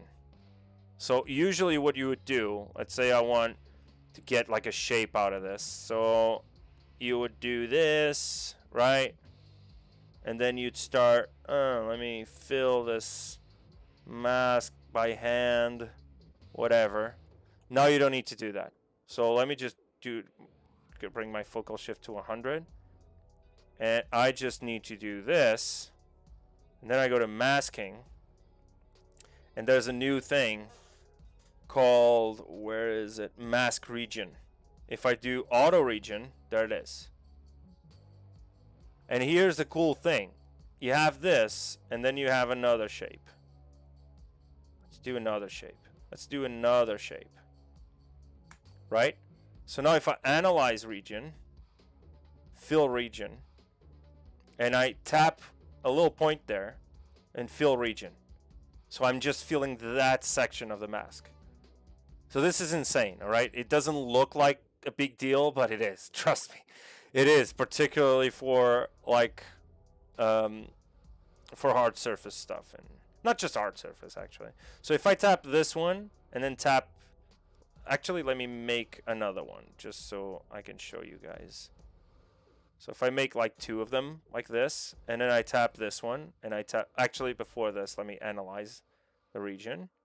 And then I tap this one and tap this one and go fill region. It fills the 2 regions that I made little points on. So you can actually be selective with the regions and stuff like that. So if you have like a noise mask or something, let's say something like this, drag rectangle, and let's do this one, but inverted. Actually, let me do something like this, or maybe something like this, and then let me do like with a focal shift to 0, so you get like this weird pattern over there, right? So you have like this kind of masking systems, right? So now you have the ability to go over and just analyze the region and tap this and say fill region. And even it, so you can see the potential here, right? I'm not crazy. Right? So this is an extremely useful feature I've been using a lot, but you know, but besides this, I'm pretty sure there's a lot of features that I haven't used. Whoops. Analyze region. Fill region. You can see what's going on, right? So I can fill this region. Maybe I want to fill the bottom ones, all 3 of them, and this one as well, and this one, and fill region. And there we go. A cool pattern going. And I can just paint this section over there. So yeah, there's like a ton of stuff that they've been releasing that is insane, you know. And masking is a big deal in ZBrush.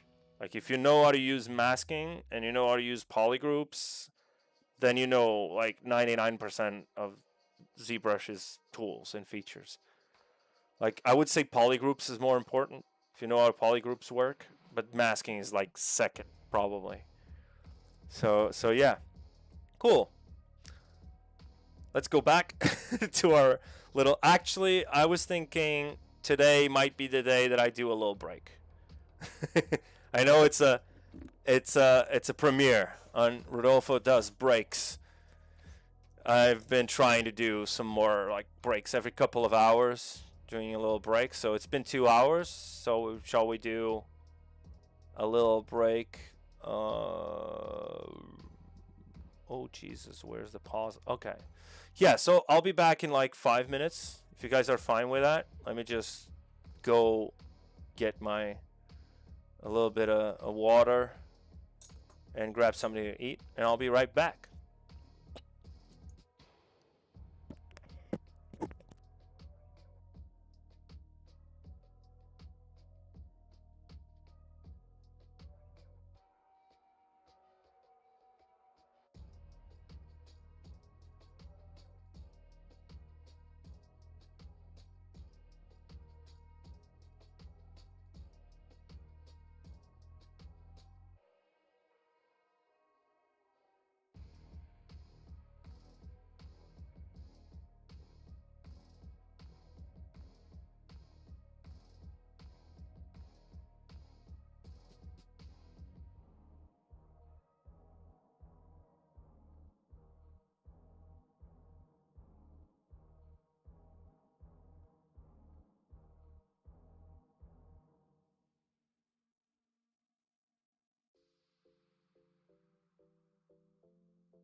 Hey, I'm back.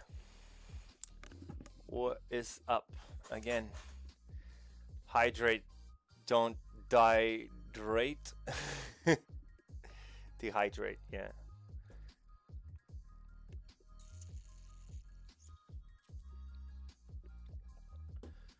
Cool. All right. Got my water. Got something to eat. In 5 minutes. Right, cool. So one other thing that I wanted to tell you guys is that not a lot of that, like the mortar thing, is going to be used per se, because what we can do in case of like in Unreal, at least that's what I do. In Unreal, we have, like, let's say a grass texture, then you have like a dirt texture, and then you have your cobblestone texture or your walls or whatever.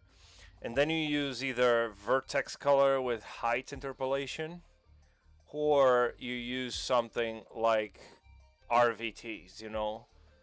You blend it in the material. Let's say you don't actually make the blended version and an unblended version. You know, you do that in the material. You could do it anyway, but you know, why would you? It's more textures, more memory, more draw calls. So you know, it's trying to keep it neat and simple. So yeah, so at the moment we got this like we do here. Let me just go back to our document, because at the moment we're not using the we're not using the that draw thing. So there we go. So this is repeated. You can see it's kind of repeated. So I don't want this to be, Jesus.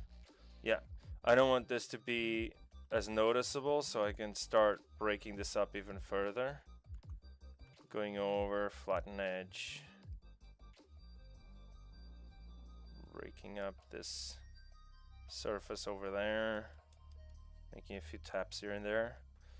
And we can even start by making a little bit of noise, let's say. So let's create some details. Again, make sure wrap mode is turned on. Yo, scroll reaper. So if we do this, but we should do this only after we do the array. So let me do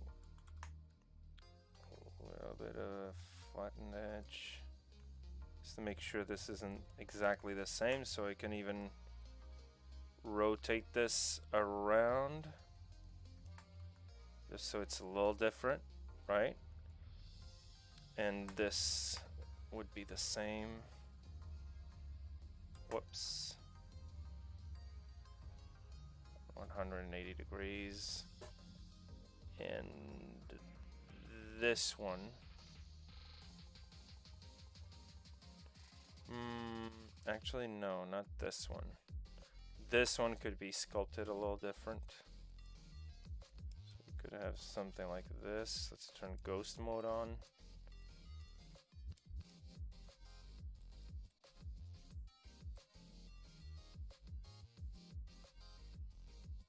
Just a little bit of breakup. We're gonna do the major breakup once we do the array. There you go. It's a little different already. We can cut this. Whoops. And remember, we have Dynamesh on, and it's the groups button's turned on. So that means if I re-Dynamesh this, it's still separate meshes. It's not welded together, right? So there we go. And we can do the same thing over here.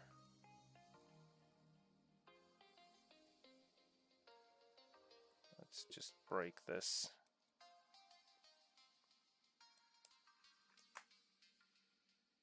There we go, like different shapes on this. We can do a little bit of, let's go here with the curve.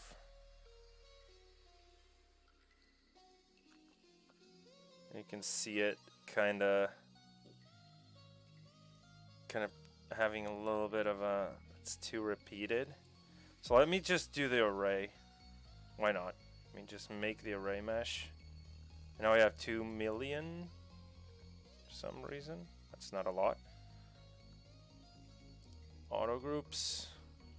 And let's make some noise, let's say.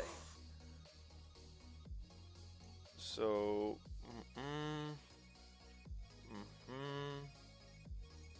and we're gonna do the same technique that I showed you guys earlier. So we're gonna do noise plugin, add a Voronoi noise, and have like maybe 2. And then let's do the strength up, multiply, and have this plugin scale. There we go. Focal shift. Can have some breakup over there. And mix in that basic noise. Maybe do a min in this case. There we go.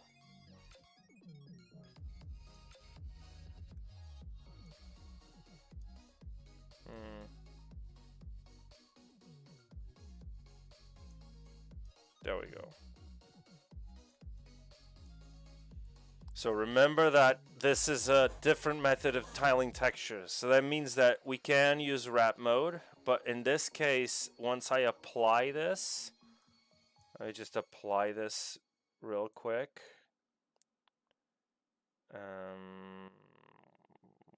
Jesus, where is the surface? There we go. Surface. So if I apply this to mesh, now this is no longer tileable, right? And it isn't tileable because this doesn't have the same pattern from here to there. So what I need to do now is anywhere that there's an intersection, like here, you need to tile it there. What we can do is we can delete these ones over here, right? Let's delete hidden. And then just control tap this one. Then hold control, tap and drag. And then let go control and tap shift. So you select 2 of them. It's a weird kind of key gymnastic over there.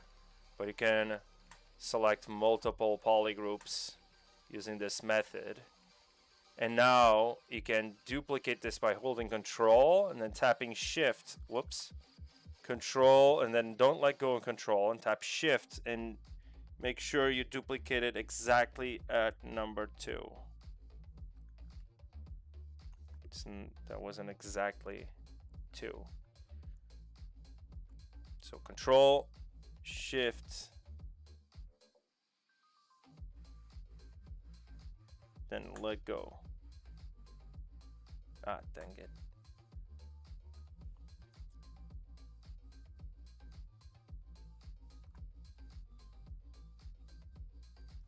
There we go.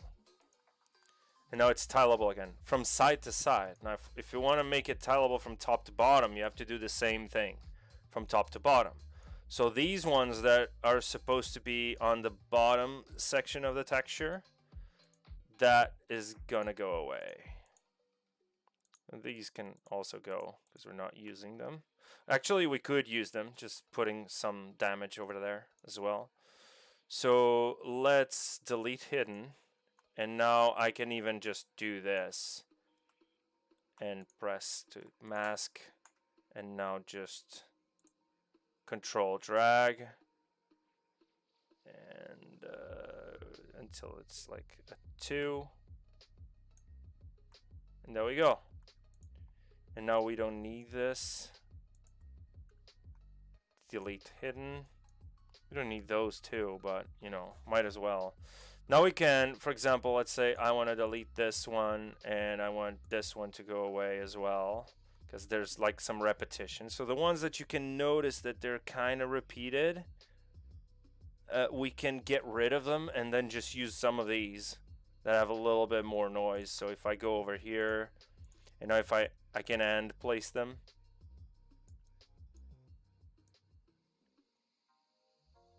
Something like that, right? So we have some more like cool variations.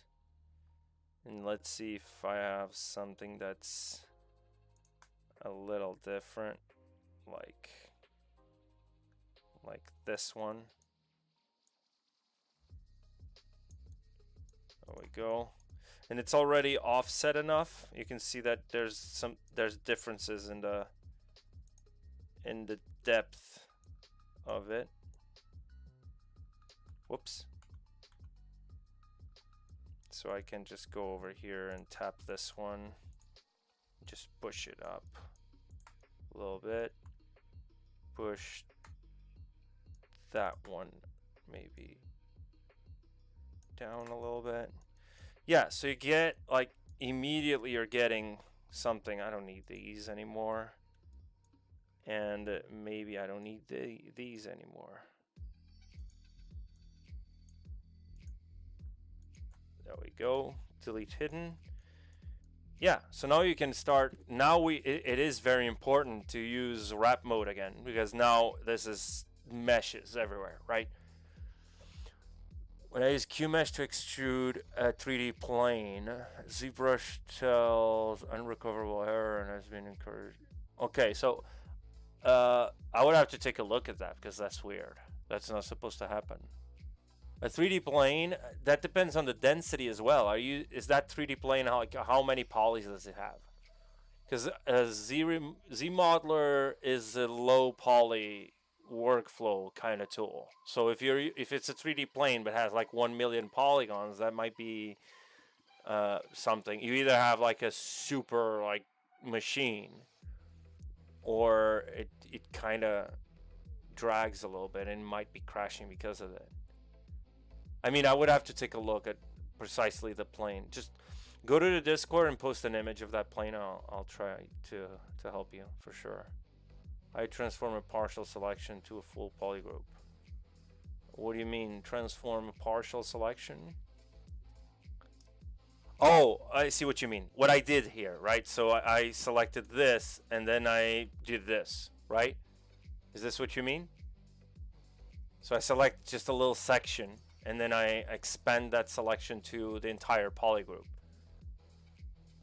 So selection goes like this. If you select a little bit of that polygroup, I'm going to turn off the lines here so you can see. If I select that little section of that polygroup, if I keep holding Control and Shift and press Q, it's going to expand to the polygroup, right? So anything that has the same polygroup is getting selected, right? So if I select just a tiny bit of this one and press Q, Control Shift Q, only that is selected because it's unique.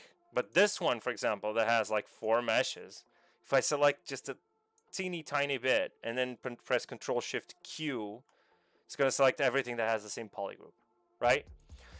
What I was doing, it wasn't even polygroups. If I Control Shift Q, select and then Control Shift A, it's going to select anything that's connected to this mesh via edges, vertices, whatever. So if I press Control Shift A, it's going to expand the selection to the entire mesh, to the mesh, not the polygroup, right?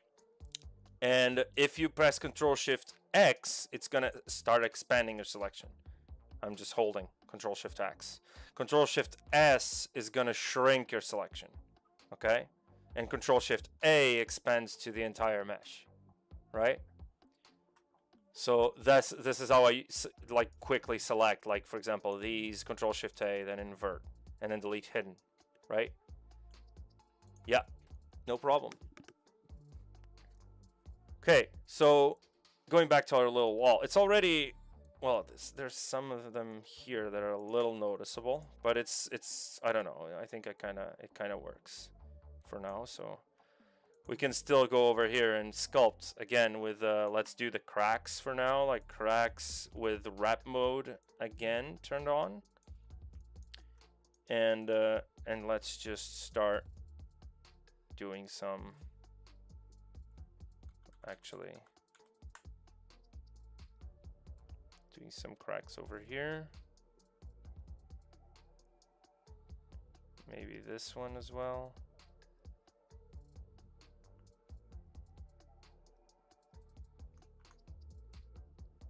Can do some little, can continue these little sections of noise that were procedurally generated.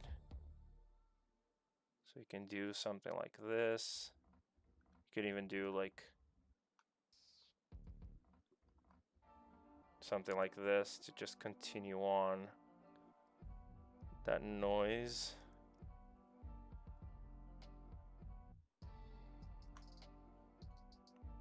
And you can see what's going on over there. So this noise still looks too procedural. You see? It has this kind of warbly, like it's clear that it's some sort of like noise, you know, it's not an actual. Here's another thing that we can do, just do with a pinch brush and pinch these together, and I'll go over with the cracks and just refine this. Oops, I'm still with a pinch brush. Just go with the cracks and do a little bit of that section over there. It looks too much probably, so I can just, again, this is still Dynamesh, so we can fairly easily just control this this sculpt, so you can see what's going on over here. Yeah. No, I mean, it's fine. I mean, any questions you guys might have, just ask me. Just be aware that I'm not, you know, a cowboy. But whatever I know about ZBrush, I'll gladly show you. So, I mean, here's the thing I challenge you guys to do. I know that there's a lot of people that are organic artists on the chat, and probably a lot of character artists, maybe, I don't know, maybe not. But I would advise anyone to do like a hard surface project in ZBrush, you know, like ZBrush has a lot of features that you don't get to explore unless you challenge yourself to do an hard surface project. Because I know you can still explore them. My point is that you don't need to. And hard surface in ZBrush, it's not just sculpting and Dynamesh, you know. We can do that as sort of like a beginning point, but you get challenged. So I would advise anyone once in their lives to do something hard surface in ZBrush. It doesn't need to be like ultra complex. And there's like a ton of videos, a ton of streams actually, that go into that as well. So there's the from Paul Gabriel's like helmet, like Celtic helmet, to the TIE fighter, to there's like an alien spaceship that he did. There's a ton of like hard surface stuff that a lot of people just don't realize that it exists, even that's possible in ZBrush. So let me just turn on AccuCurve over here. Whoops. Yeah, my tablet sometimes just goes haywire. So yeah, I would advise anyone to go and do like something hard surface. Again, doesn't need to be super complex. It's just so you guys get a feel for it. Because again, I learned most of this stuff doing hard surface. Be it that that was Paul Gabriel's class, but still, it was a hard surface, you know? Like, why would you learn live booleans, let's say, for organic? You know, like for hard surface, that makes a lot of sense. A lot of people use live booleans. A lot of people use booleans, like regular booleans, for hard surface. But for organic, why would you? You know what I mean? So if you stick to just like doing one thing, you're gonna stay in that same workflow, which is fine. But the more you know, right? So yeah, that is one thing I always say, even for character artists, to just do some hard surface work once in a while. I mean, if you're looking to be a character artist, you're still gonna have to do hard surface, because you'll be challenged to do a piece of armor, for example, or maybe the character has some sort of like, you know, head piece or something, you know, or a weapon, you know. Yeah, exactly. A lot of armor. So I'm doing a lot of ZModeler, really have fun on. Yeah, but there's also like, there's not just ZModeler. ZModeler is like a low polygon kind of workflow, but there's live booleans, there's panel loops as well that could be used in conjunction with ZModeler. There's, I don't know, man, there's just so many things you can do with our surface that you don't need to when you're just doing like organic sculpting, like I'm doing here.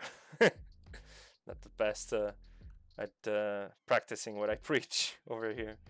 I mean, I promise at some point we're gonna do on stream something hard surface. That is a promise already, because I like hard surface. I just don't get the chance nowadays to do it as often, and I have less experience doing hard surface than organic, but that doesn't mean I don't like it. I love hard surface. And again, it was something that I always kind of liked, but it wasn't really a thing until I realized how I could do it in ZBrush. You know, because in ZBrush, that's a whole different story. It's just fun. You know, like it's not like you're doing math. You know, when you're working in something like Maya or 3ds Max, going the box modeling route, your brain is sort of thinking of everything, like edge loops and edge flow and topology and mesh order and stuff like that. And it's just something that in ZBrush you can easily just go back and forth and not worry about that until the very end.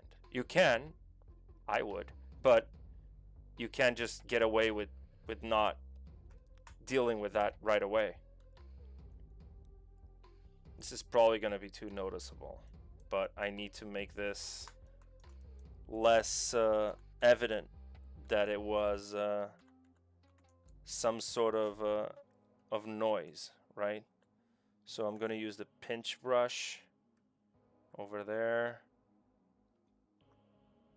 It's pinching, and now I want to use the cracks. Whoops.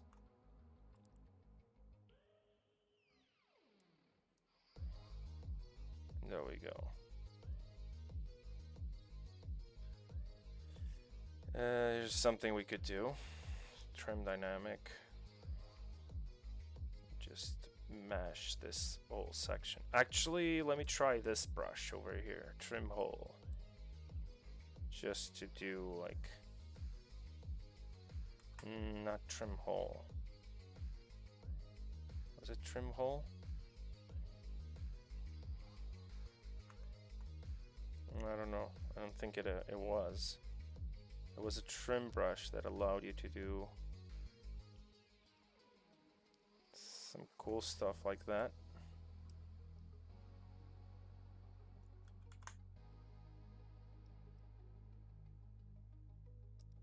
Trying to break this apart.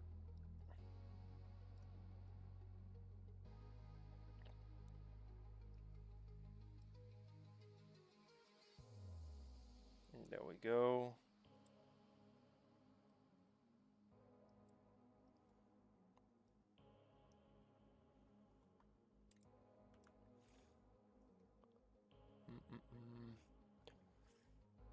mastering a black belt in Taekwondo, and then mastering a black belt in Jiu-Jitsu. Yeah, exactly. Like, it's not like sculpting and stuff like that isn't important. Of course it is. It's still a sculpting software.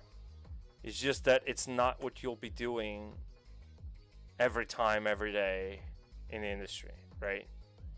Maybe you're lucky, and you are, for a few moments, and then something else is required, and you have to go, like, if you have to go like the traditional box modeling route, it's just, and you can using ZModeler, and it's kind of fun actually.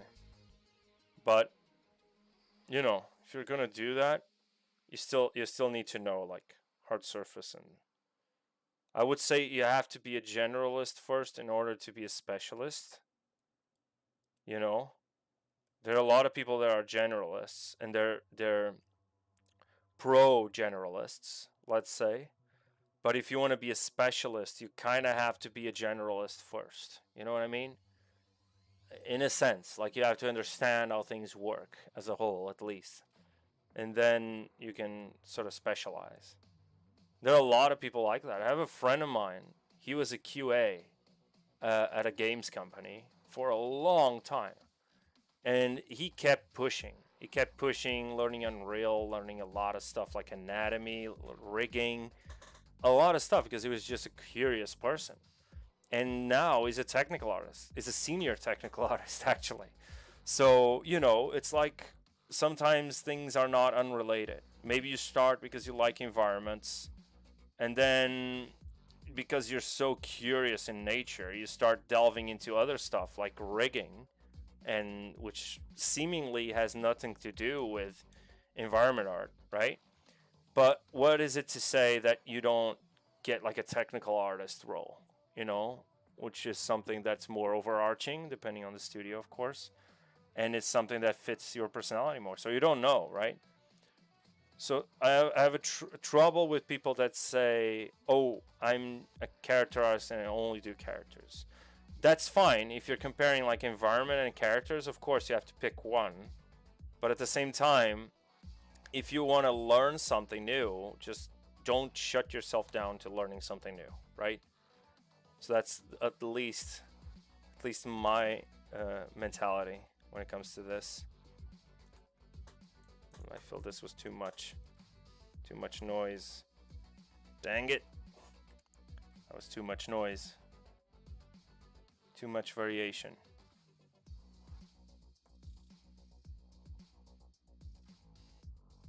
Yeah. Need to get something more akin to this.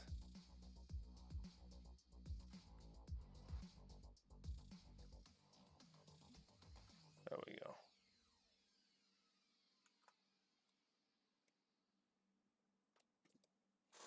Yeah. Something like that. I mean, it kind of works far away, but once you get in, especially here, you see, it's still pretty noticeable.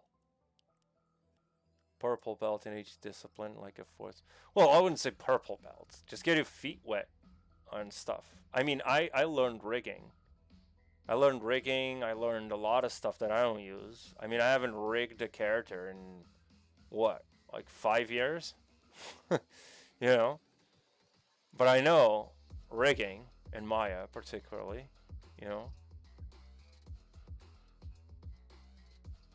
Yeah. Then you can work on a mastery in the one that is... Yeah, exactly. Right?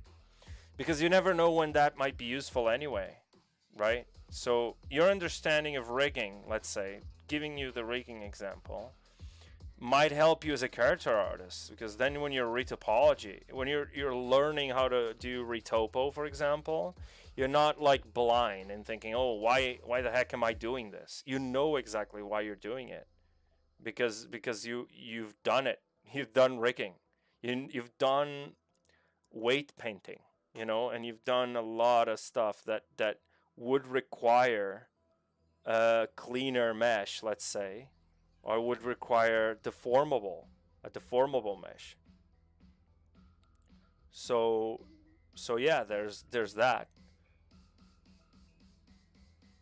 But also, you never know when you might be called upon by your company or something to do something, and then they actually like what you did in that different field of expertise, and you might just move on to a different role because you like it. You know, I have this cool story that I always tell my students. Like, uh, when I was growing up, I was never really a drawing kid. I never really enjoyed drawing. I think I was traumatized by my teacher as a kid while drawing, and so I basically quit drawing really early. I think I kind of drew as a kid, maybe a little bit of like I would just copy like video game covers sometimes, pretty badly, but I would. But then, especially in fifth grade, I had this horrible teacher, and I just stopped drawing because why the fuck would I do that? Just to be depressed all the time. So why not? Just stop drawing. And I always thought, yeah, I'm horrible at drawing. And I was horrible at drawing. I mean, everyone is, right? When they start out. So everyone is horrible at anything when they start doing it for the first time, basically, right? So basically, I stopped drawing until I was 23, because then I was forced to draw in college, right? I was doing a game design course, and they had like this drawing class, and I hated it because the teacher was crazy, like most drawing teachers are in universities and stuff like that. And the guy was crazy. He wasn't teaching anything. It was just that thing like, hey, just draw and you'll get good. You know what I mean? It's like, doesn't teach you the fundamentals, doesn't teach you anatomy, doesn't teach you perspective, all that stuff, right? So at the end of that class, I passed, barely, but I promised never to draw again because I was so traumatized by the experience. So here's a good example of why you should never do that to anything, right? Why you should never say, oh, I'm never going to do hard surface because I'm a character artist. Oh, I'm never going to do this because I'm that. Never going to do because of, I said I'm never going to draw. And then a couple of months later, I found myself by accident going to a class in drawing to get a friend of mine because I was waiting for him to go grab some coffee and stuff. And then I tried out that class. It was a classical atelier school. And it was insane. Like the sheer amount of information that I got from a real teacher that actually knows how to teach drawing. And then I felt, okay, maybe this is a possibility. Maybe I like this, So I gave it a try for a bunch of months. And after 6 months, I decided, all right, this is what I'm going to do. So I just decided to learn how to draw like an old master, basically. So I spent like 8 years learning anatomy, learning perspective, learning everything, and drawing from life every day, right? And just a couple of years before that, I was literally on my feet telling you and assuring you that I would never draw for anything. You know what I mean? So if my 2000, let's say 17 self would travel back in time and speak to my 2011 self, they were two different people. And they're different not because one is better than the other, they're just different. One of them knew how to draw and the other one didn't. And the other one, if it stuck to its guns, would probably never learn how to draw. And would probably forever think, like most people think, that it's a talent thing. That you need some sort of like weird, magical, superpower, Super Saiyajin kind of power. Like you need a Saiyan bloodline or something to be a good draftsman, which is insanely inaccurate. You know what I mean? So it's the same thing with any other skill. Like don't just self-sabotage yourself like that. You know what I mean? You have to learn organic sculpting, yes. You have to learn anatomy, yes, if you're a character artist. But you're still probably going to have to learn how to do hard surface. Maybe you're not gonna do like a vehicle or something, but I mean, why not? You know what I mean? It's like I know some people that are not, they have like their day jobs, and but they still do other stuff on the side, you know, because it's fun. This isn't, this is supposed to go, so I'm just trying to break up this kind of,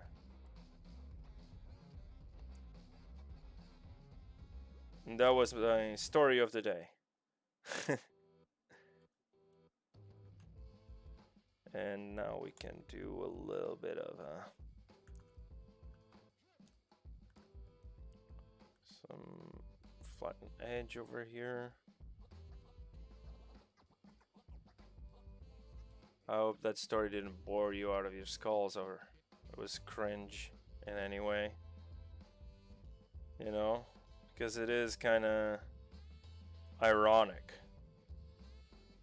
I had my grandfather used to draw. He was a painter, a tile painter, like a Portuguese tile painting. You know, those tiles that you see like on Portuguese churches and cathedrals and stuff like that. He was a tile painter. So he kind of loved how to draw. He kind of always tried to put me on a position where I would learn how to draw.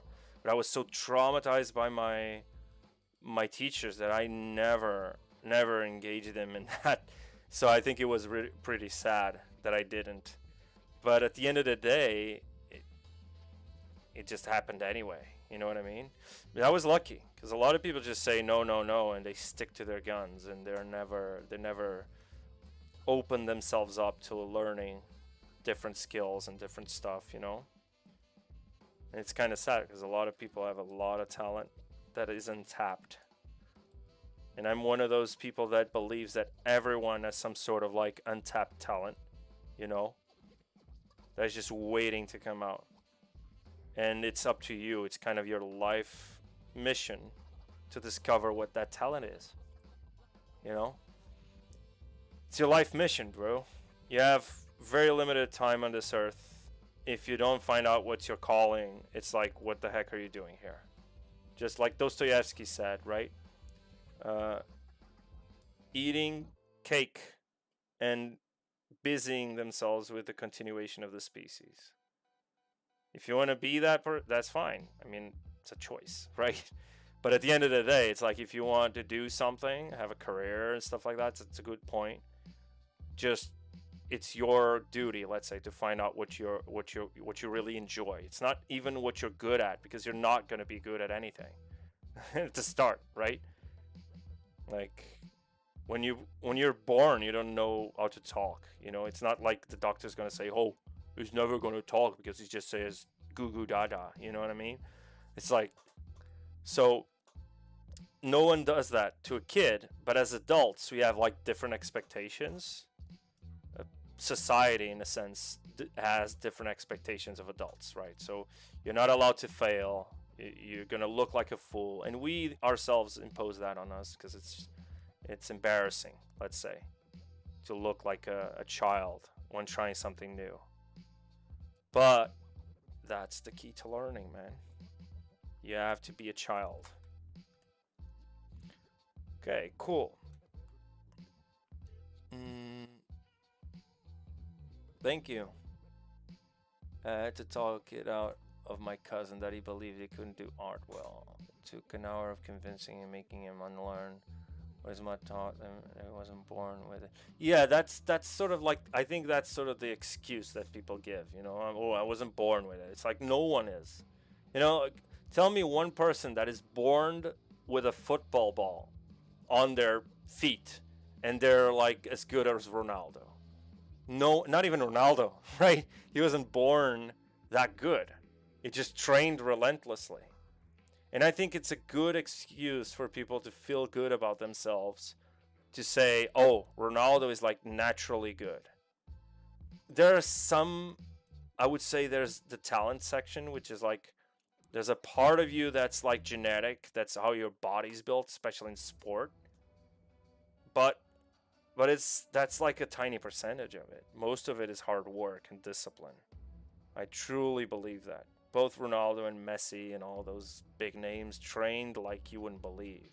Most people just think it's, oh, go to the gym and do a few push-ups. It's not.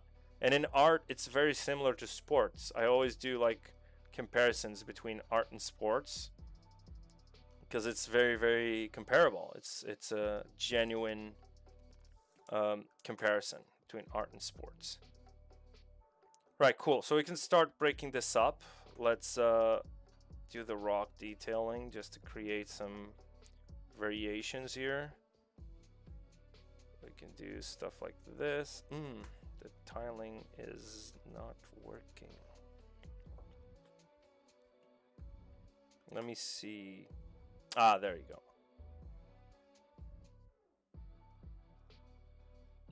But it's not tiling properly. Let me do focus shift to 0.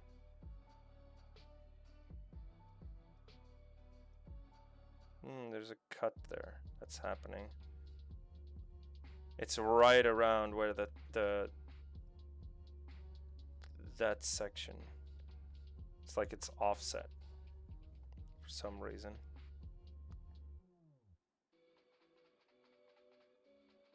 Yeah, I can just do a little bit here, a little bit there, and a little bit there. What is this? What do we have here? We have a little bit of a straggler there.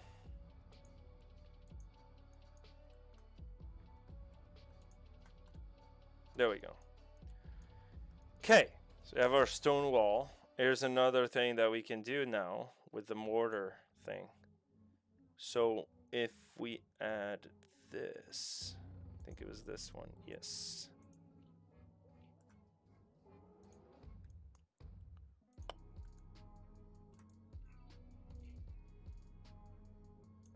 Can have like a mortar wall. See that? Of course, then you can still sculpt on this and make this more akin to what you want. So let's just turn on transparency and see.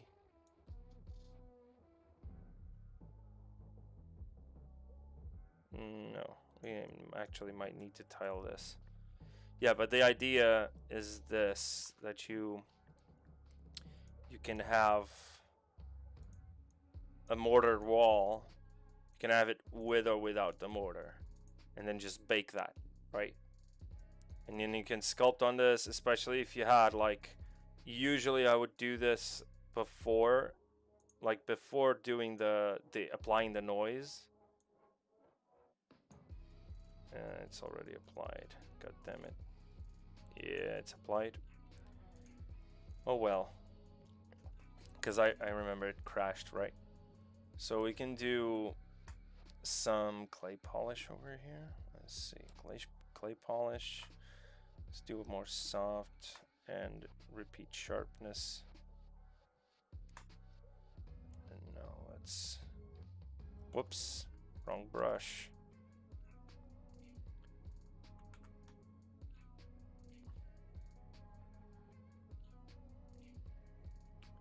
And there we go.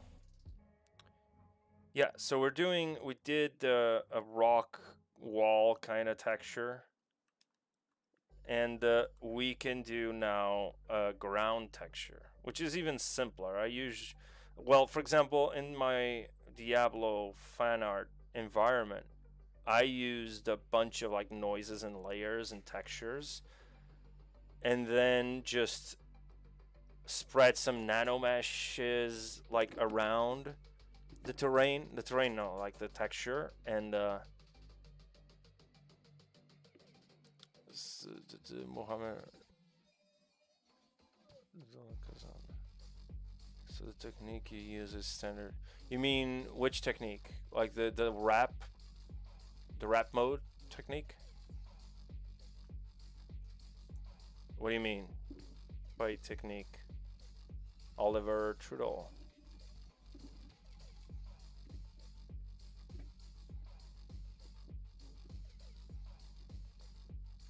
Tell me what's your bench and I'll tell you. I'll go here at art. What do you mean by bench? I don't think I know. I think that's a saying. You're right. I never thought about arts and sports, but it really makes sense. Just practicing over and over some technical skills, like learning. Yeah, it's like learning music. It's very similar actually to learning music, because you have to know the rules. You know, you have to be so good at the rules that you bend them.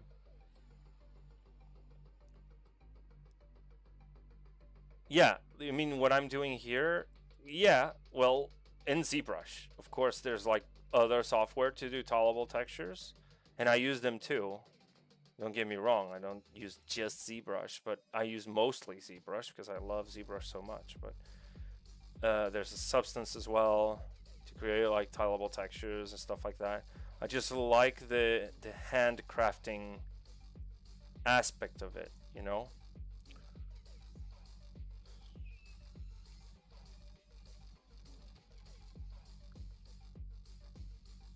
Yeah.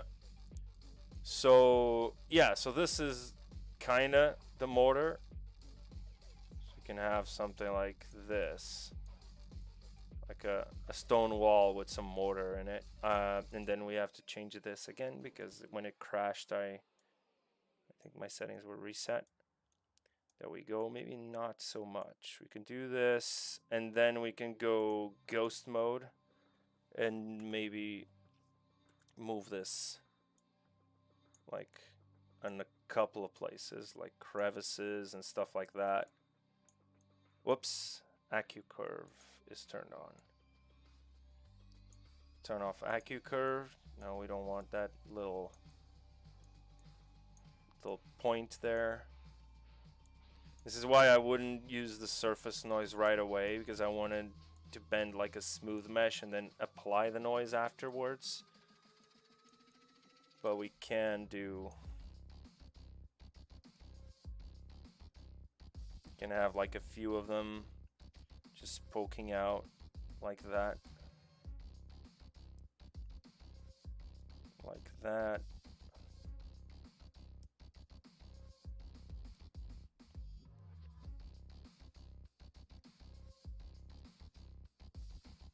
And then just go trim dynamic. We could even do some noise on top of this.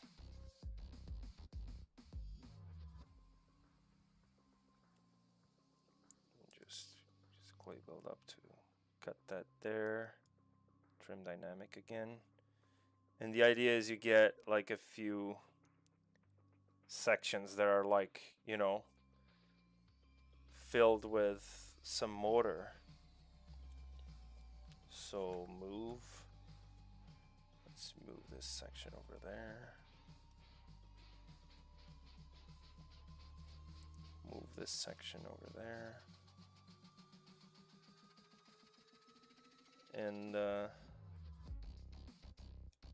it's like trim dynamic. Get like a little bit of a crevice there. And then you can assign like polypaint just to the entire thing. And you can have that as like an ID mask for Substance, so you can texture the mortar separately. So maybe we could do like, actually let me do standard brush and just poke some of those sections out. Let me just check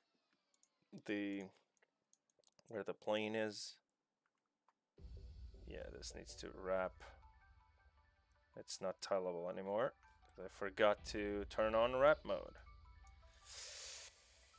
Ugh.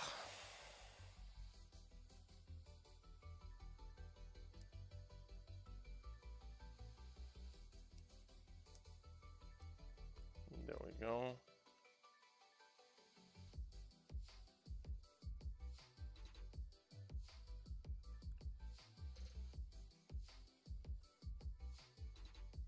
Let me check again.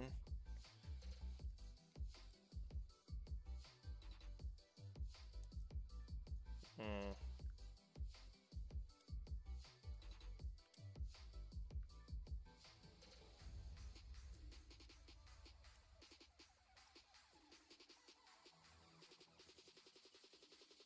I'll do some smoothing over there. So you get some of that.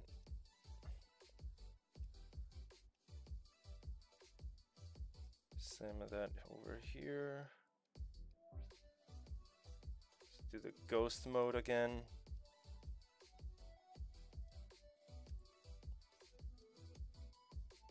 Trim dynamic.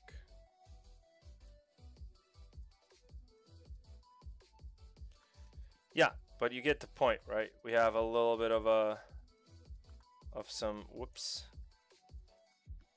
We can have surface noise again and then apply it. And then we can have that clay polish again. And then we can start some cool stuff like rock noise over there, maybe a little bigger.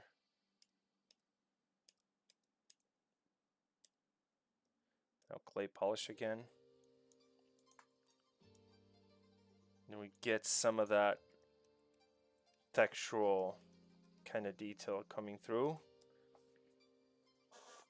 And yeah, but you have your, like, basically just use the plane that we were using for the wrap mode over here to bake the entire, like, the texture. So it's gonna bake like that. And then bake that, right? You get a tileable texture. So for the ground, I'm gonna do that quickly. I need to try to finish this by 10 p.m. Portuguese time. So if I go over here and do plane 3D, I'm going to start with a plane 3D. And I'm going to go to initialize. Actually, leave it like this and make polymesh 3D. Whoa, why is the plane? Oh, right. It was initialized at 0. Doesn't matter. So go to flat subdivisions, divide until we get like maybe 4 million. There it is. Right, I had lines turned off. Jesus. See why I told you I need to to end it by 10? There comes a point in the day where my brain just starts, what's going on? So that was a tileable texture. Hello, Alex Martini is the one. Cheers from Brazil. Yeah, I'm in Portugal, but yeah, cheers. Hola. I get that a lot. I understand. The name kind of gives it away, right? If I had a name like, I don't know, Mike, or I don't know, like Tim, that would be less obvious that I'm from Portugal or Brazil or Angola for that matter, or Mozambique or any other country that's Portuguese speaking. So yeah, so you have this, and we're gonna do a little duplicate thing. And that duplicate, we're gonna use this to the wrap mode thingy. Again, setting this up, right? Like that. And here's the cool thing. I'm not going to use anything but surface noise. And I'm not going to use anything but nano mesh. So basically what I want to do is I want to generate my terrain here, right? So I'm going to do this, maybe up the scale again. And tweak this curve a little bit so it's a little flat. Let me reverse this just to see what's going on. Right. So all I want is a little bit of like variation there, and then okay. And I'm gonna just mash layers with surface noise. So there we go, there's one. And now let's go to the surface tab. Jeez, I always lose the surface tab. There it is. Surface, apply to mesh. Let's get another one. And now let's make some more noise. Make some noise, fellas. And let's go over here, and I'm gonna get like some cool surfaces. Like there's even a stone wall already. Rock cliff. Now the sand doesn't actually work. We need something that's like moss ground or something. There we go. And now I don't want to mix any basic noise. I just want the alpha to do all the work. This is moss, so actually let me try to find something that's more like ground, maybe gravel, ground forest, maybe. Let's do it. Select displacement, and let's see, alpha scale, let's put it at 1, which is default, right? And here's the cool thing, I can even mask this if I want. Mask by noise, and there it is. And I could now have spawned like foliage, for example, just on the sections that are masked. Or like this, for example, you know? Or I can make a polygroup. Make polygroups there, and then just spawn stuff onto the polygroups, right? That's a cool thing to keep in mind of the masking. Again, masking ZBrush, that's important. And yeah, so let's do another one. This isn't exactly looking like I wanted.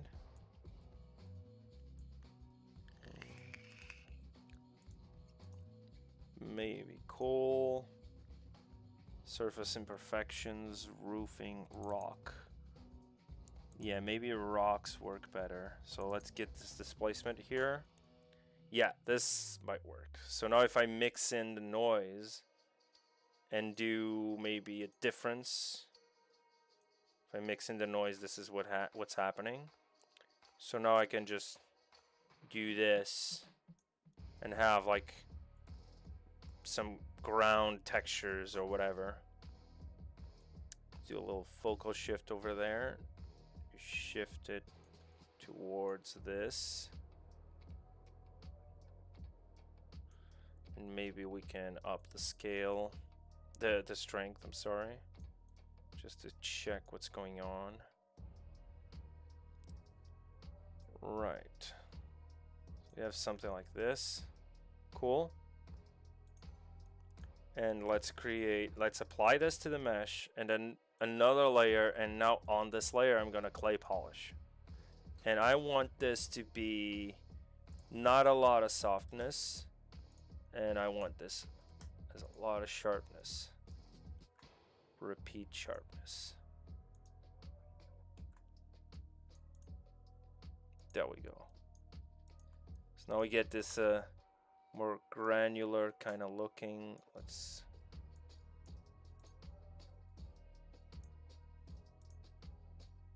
there we go.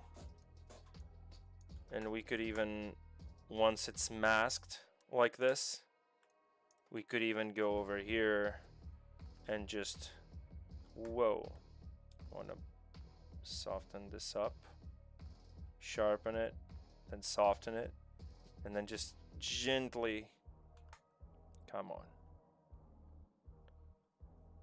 gently tap that. But this is too high frequency, so I might need to rethink.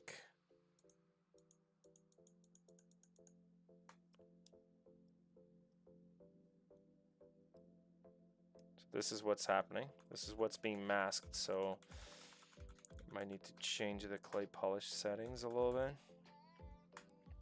So I'm gonna soften this up. This edge contrast, no, actually leave it like that and make this sharp, be less sharp. Yeah.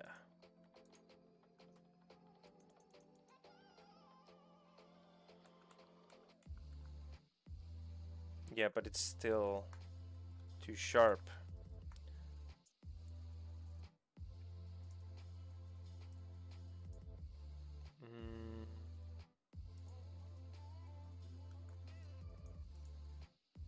Nope, that was too much. Nope. It's still giving me the angle is not properly set. Let's do more sharp. Repeat softness. There we go. Reverse this. And let's try moving this. Just a tad. Yeah, but here's the thing. It's still giving me that weird noise. Yeah, you'd need to soften this mask, then soften it again. And then do something like this, maybe. Soften it again. Soften it again, and then sharpen this up. Like crazy. So it's a combination of both. So this is a little bit of intensity. Just go like that, and then smooth out a little bit. And you get like some of that, right? So this is perfectly tileable still, right? It's a plane, right? And the UVs are there. So that's another thing. It has UVs. So if I go to the UV map and do a morph, it has layers. Right. Okay, at the end you'll see that it has UVs, right? So I can use the lowest subdivision level of this to, which I deleted, but I can reconstruct to get like a very low poly plane. It's gonna crash. Dang it.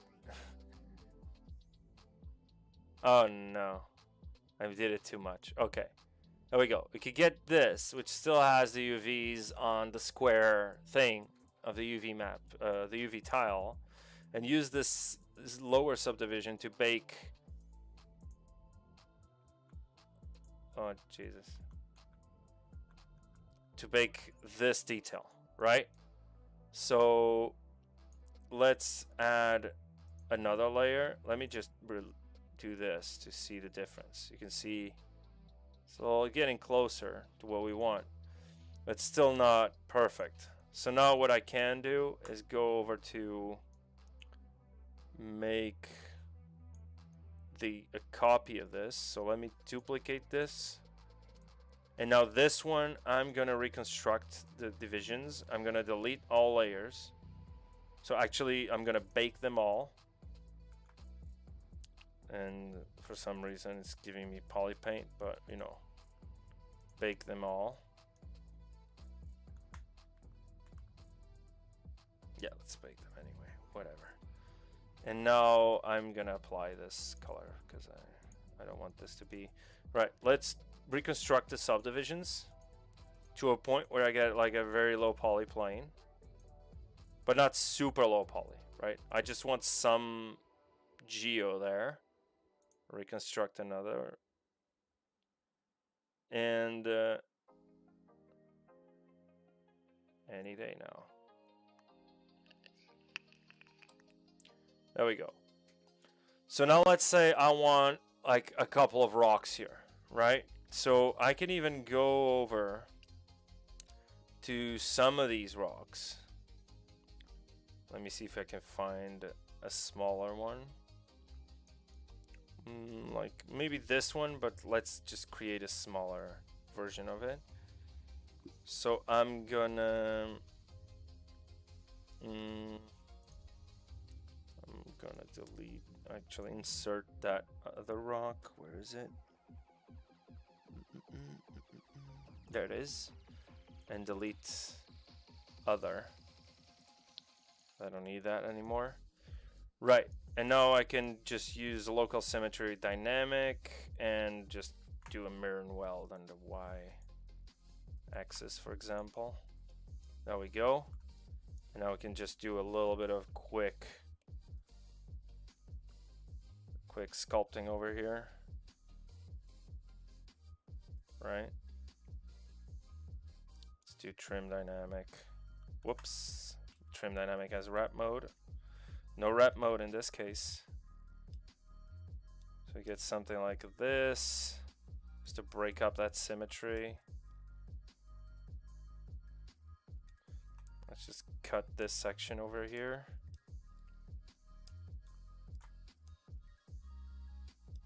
Right, redynamesh.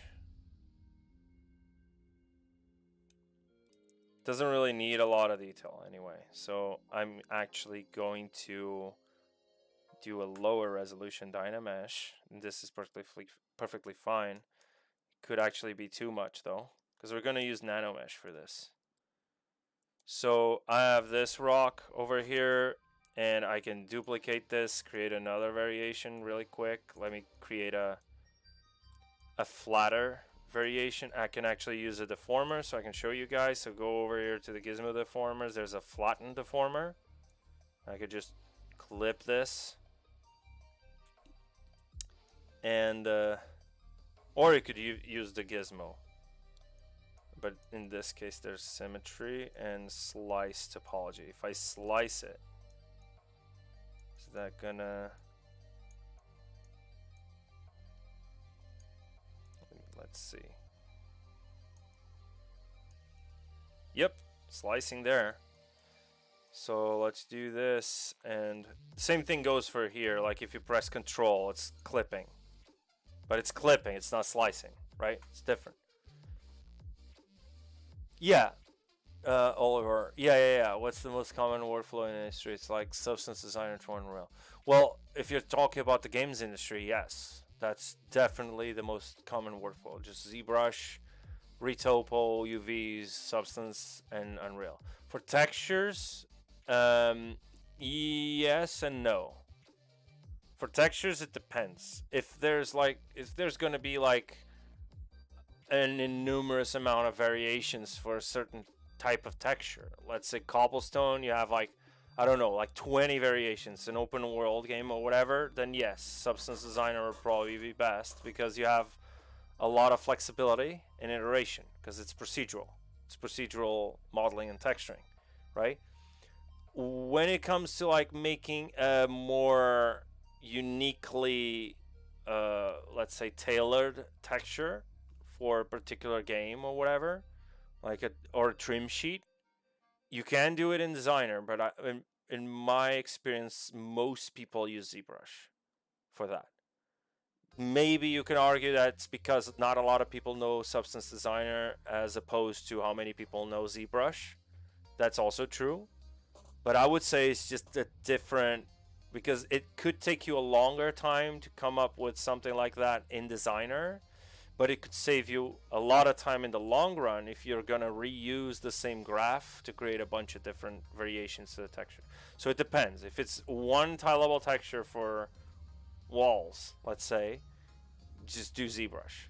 If it's, you're going to have, let's say, lava texture, and you're going to have multiple lava textures interpolating between each other and whatever, do Designer, you know, because once you sculpt something, it's destructive. It's more destructive than Substance Designer. Substance Designer is completely non-destructible, destructible, and procedural, right? So yeah, for texturing, it kind of depends, right?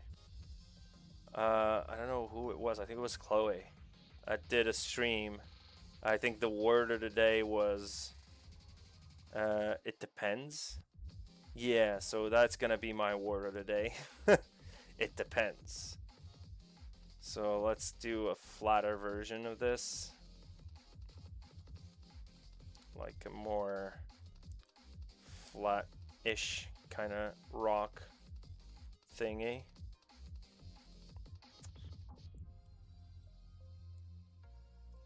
Yeah, So something real quick, just to get you guys to understand what I mean by using nano mesh. So cool. So we have this, and what we need to do, create a nano mesh brush, is go over to our brush tab and create an IMM brush. Right? We could create a nano mesh brush, but again, select an insert mesh. So first, you actually need to create an insert mesh brush. So create an insert multi-mesh brush, because we have two rocks. So in this case, it's just an IMM brush, right? A regular IMM brush, like you would have on something like this. Actually, this is kind of tilted, so let me do this. Let's go over to our brush palette over there, and on the create, not the create, I'm sorry. Well, yeah, the create, we're gonna delete this mesh. Oops. And now on our mesh, we're gonna position the camera top down, because we're gonna spawn these top down, right? So it's very important where your camera is placed. Let me just do a deformer hard over here and do something like that, right? There we go. And so let's go back to our brush. This has only one mesh, so it's an insert mesh brush. And if we do create insert multi-mesh brush, it's gonna create another one. But if we want to append something here, we click insert, create insert mesh, and it's gonna ask you, hey, you want to append or you want a new brush? So I want to append in this case, so I'm gonna stick to one brush. And this one, I might do it like, maybe like this. So you could get like a peak. We can then spawn with different rotations and stuff, but you know. So now I'm gonna click insert, create insert mesh, and click append, and now we have 3 of them on different orientations. It's fine to have different orientations, it's actually preferable in this case. So now if we go back to our texture over here, like this one, we're going to use this to create a nano mesh brush. So if we create a nano mesh brush, it's basically Z modeler, but it has like nano mesh instructions for the polys, right? So I want to nano mesh basically I want to paint polygroups like this, and I want to paint nano mesh here. Actually, I want another polygroup here. I want to insert on this poly. Yeah, you can't have subdivisions, so let me delete higher. And I can insert on this poly, and now I can just drag and paint that poly group, and it's gonna spawn that mesh, right? Same thing goes for this.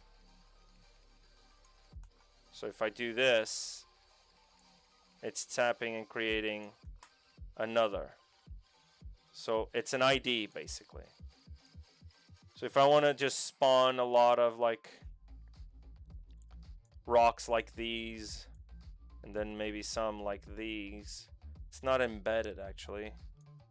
Let me just roll it back because of the placement.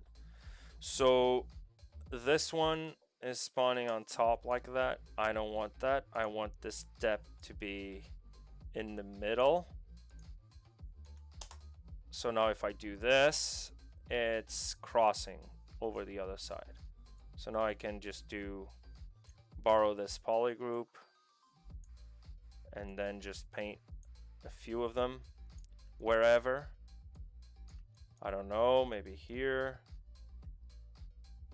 and maybe there, maybe there, and now another one, and I'm gonna spawn this over there. And now I can borrow this polygroup by alt tapping and dragging and then pressing shift, and just do a couple more. And we can then just tell it what we want it to do, like how random it is, and etc. with NanoMesh. So now if I click insert into a poly, instead of a poly, I'm going to do polygroup all. And now every single one of those that had that polygroup has these ones. So now if I go to Nano Mesh here, I have a few options now. I can do random distribution, which is kind of what I want. A little bit of random distribution there. I can tell it to clip, and now it's never gonna go like that, right? But in this case, I don't really care because I'm just gonna duplicate that and put it there, you know, to make it tileable. So, and I can make it, I don't know, like the height of it and the rotation, for example. I can do X rotation and maybe have variation to that rotation, or Y rotation, Z rotation. In this case, it's Z because the plane is facing us. So 0 here, 0 over there. This doesn't need to be up. And we want 180 with some variation. So now we get, it looks like they're separate, like different rocks, but they're not. Now if I go to the other index, I can do the same thing for this one. So I want some random distribution. Maybe this. There's a random seed button as well. And we want to do the rotation and variation as well. And maybe in this case we want to do like Y rotation with some variation as well. So you can actually get something that's drastically different. Like it looks like it's a different rock. That's why the rock that I sculpted was fairly bland and generic, right? Sup, Damien? Hey, the painted dragon has appeared. Have you experienced in 3D printing? Not a lot, though. I know a lot about 3D printing from a mentorship that I took with Paul. I took a 3D printing mentorship with Paul, so I understand how to prep meshes for 3D printing, how to prep them for slicing, how to prep them for scaling, like the scale, using Scale Master to make everything according to a specific measurement, how to make keys. But other than that, I don't own a 3D printer. You know, I'll probably own one in the future because I just watched the IBC. If you guys haven't watched it, it's pretty cool. They're like, I know the Maxon team is at Amsterdam on IBC, and if you go to the Maxon channel, the actual Maxon channel, not the ZBrush channel, they're streaming the event. And today was Ian Robinson in the morning. There was Jonas and Ellie, like the first 3 speakers, and it was incredible. Ian Robinson actually showed some quick, simple techniques to do keying on his 3D print of like a dinosaur. He streamed that here, actually. He did that dinosaur. So yeah, you can just go over to the IBC, to the Maxon channel and watch today's, like, I think it's day 3. Let me check for you. I watched it this morning while I was working. Maxon. IBC 2023 live. Where is it? IBC 2023, 4 hours ago. Yeah, that's it. They're just calling it IBC 2023, but it's the latest one, basically. I can link it up here if you guys want. Just watch the Ian Robinson's talk. It's the first one at 10 a.m. in the morning. And it shows you a little bit about how to prep for scaling, keying, and stuff like that if you're interested. I'm not into the 3D printing industries yet because it's kind of interesting. I like it, as you probably notice. You know, I like collectibles and stuff like that. But Ian does. Ian worked with Funko. He worked with a number of other clients and companies for 3D printing. So Ian's a great guy to ask that as well. Like when he's on stream, just be sure to keep checking out ZBrush Live. And when he's on, that's his specialty. That's 3D printing. So yeah, I know the basics. If you want to ask, just ask away. just be warned. You have been warned, my friend. So let's do this random distribution again.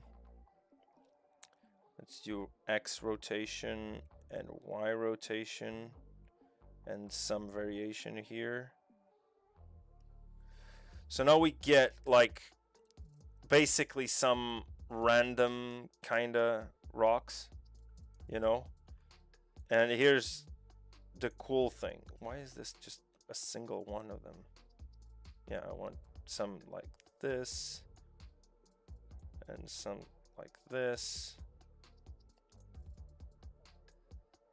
There we go. And maybe we can even do the scale as well. Like we can make this varied. Right. So we can do a little bit of variation here on the length as well. The length of the mesh. So based on how you captured it as an IMM, you know? Yeah, Ian is amazing. Ian's incredible. So if you guys want to check out his stream as well and ask away regarding 3D printing, be sure to do that. So this ID already works for this kind of, for this rock.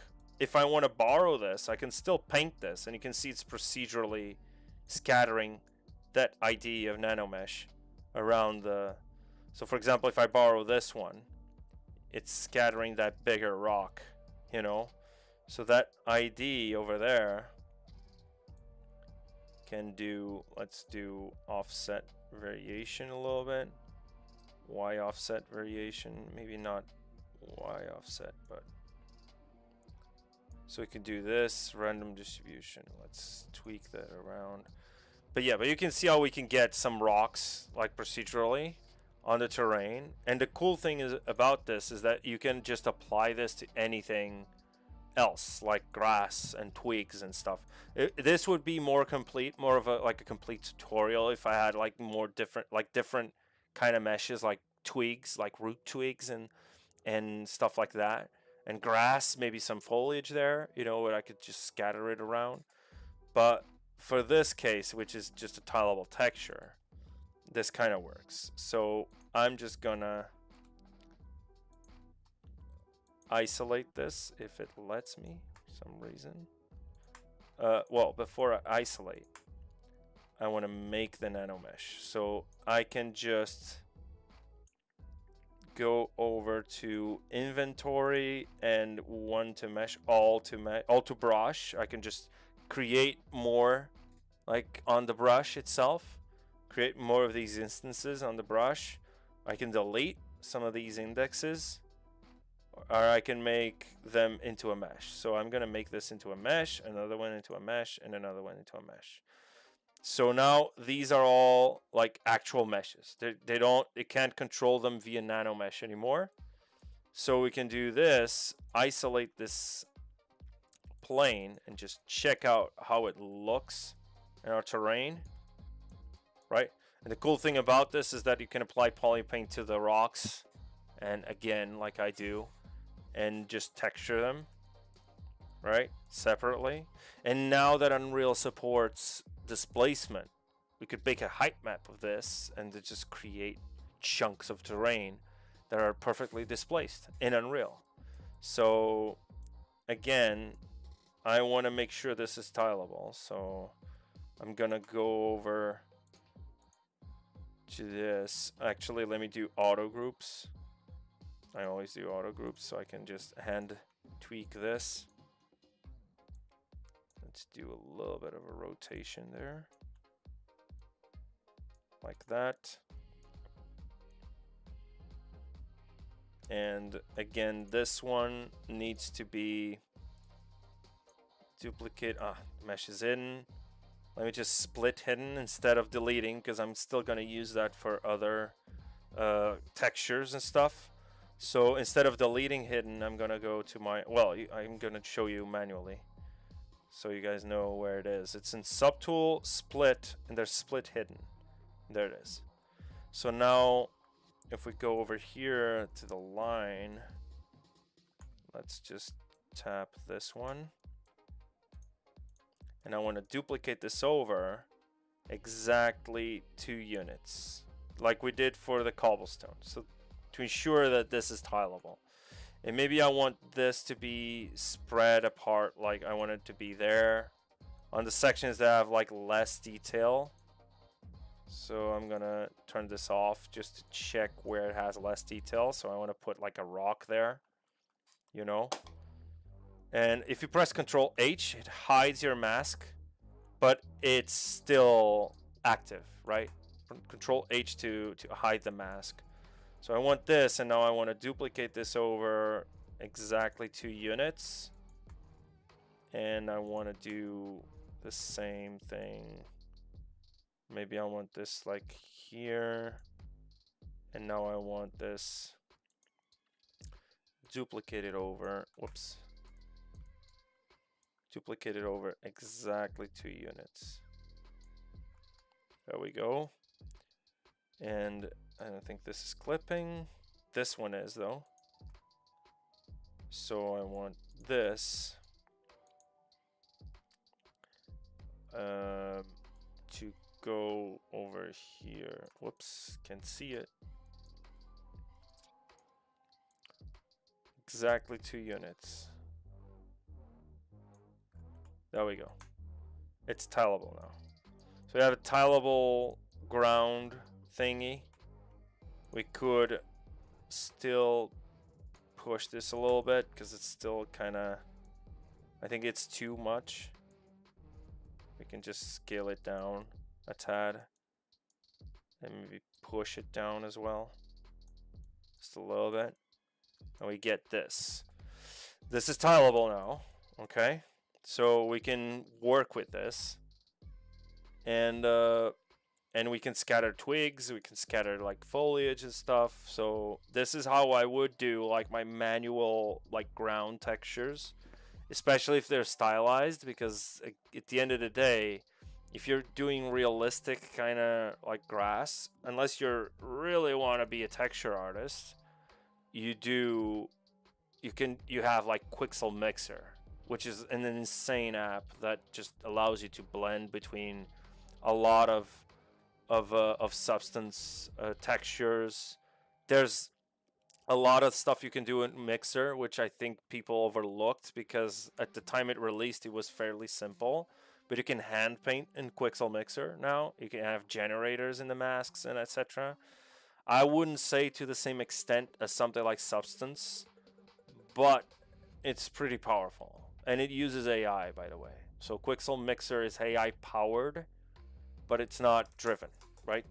So it's not like it's going to do everything for you. It's just that it uses AI to assimilate how it blends the layers and stuff like that and surfaces. So if you're using something for Stylized, then yes, I would do it here. And if you're a painter, which I'm not, if you're a painter and you can manage to paint the textures in ZBrush as well, just get that poly paint into a texture, and you can use, for example, Substance Sampler to generate the rest of the maps, and then just texture from there. So that's also something people do, like just texture in ZBrush. I don't texture in ZBrush, not a lot though, but I know you can just do poly paint and then bake that into a UV, into the UVs, and bake that into a texture, right? So yeah, so this was it. I think this is the result for a ground texture. Maybe this is too many rocks. I mean, it would just be, you'd have to test this, right? You can't just, assume. So we would have to test this to really figure out if this works or not.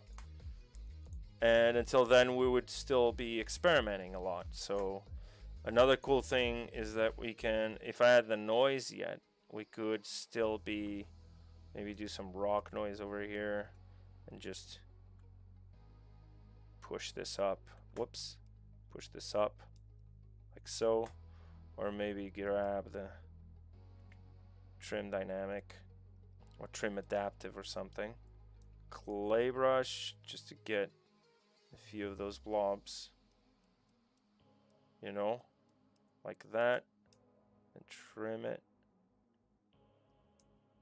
That is poly painting. It had RGB on. That damn clay brush. So yeah, this is how I would do my terrain textures in ZBrush. There's a lot of other stuff you could do, like from fiber mesh to really weird array mesh examples. Well, maybe not array mesh, but nano mesh could be used to its full potential. There's a little bit of a Joseph Drust thread that Paul showed me. Joseph Drust nano mesh environment. At the time when it released, they made an entire like nano mesh environment just using nano mesh, which is insane. I think there was a stream on it. Yeah, so you could spawn like vines and stuff like that, which is super cool. But there were a couple of images going around on when it released. When it first released, it got a lot of attention because of nano mesh. Let me see. Zero mesh. Joseph Drust. I think this is it. Thread of Madness. Is this it on ZBrush Central? There was yeah, I think this is it. No, this is just multiple things. But there's nanomesh, a nanomesh thread, I think. It's like a full environment with like trees and stuff, you know. You could even put trees here. Like if you're just making an environment just for ZBrush, it's insane what you could do with nanomesh, you know. But yeah, but there's this as well to create like some rock patterns. But yeah, I can't find it. I'll find it and I'll post it on the Discord server if you guys are up for it. But there's like an entire like forest area scene with from Joseph Drust just by using nanomesh. So don't you crash on me.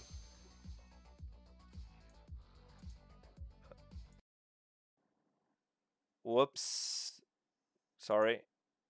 There's an error on my system. I knew something was missing.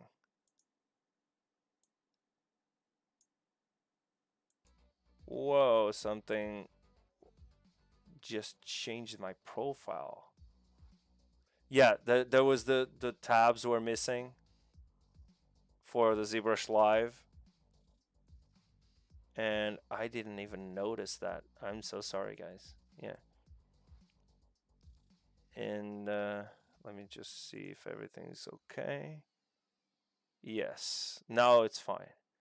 Yeah, I was in the wrong profile. You see what I mean? It's like, it's getting late, guys.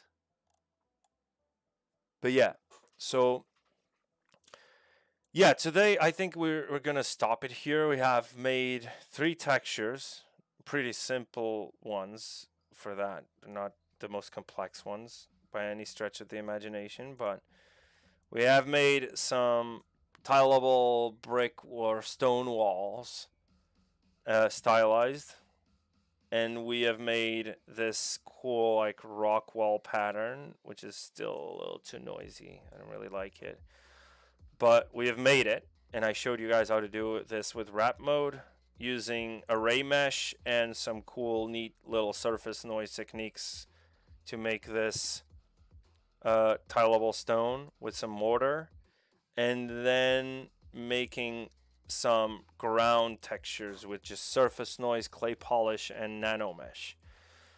So yeah, I don't know, is there any questions that you guys might have regarding anything that we've discussed over the last 4 hours or so? If not, I'm just gonna call it a day. It's 10 p.m. I'm still gonna have dinner, and I know Portuguese people are known around Europe for dining late, but not this late, trust me. You know, So if you guys don't have any questions, I think we're gonna stop it here. And next week, I'm gonna show you guys like the modular workflows using the trim sheet. We can even refine a little bit that trim sheet and just do the assets. We could still do it inside of ZBrush, the entire like modular kit as well. And we need to make the hero asset as well. So that's gonna be fun. All right. If you guys don't have any further questions, I think I'm gonna bounce. If you guys have any other questions, any at all, and if I don't know how to answer, I'll just tell you anyway that I don't know, right? So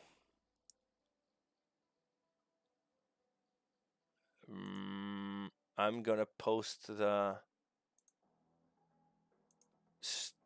Discord server over there, and I'm gonna post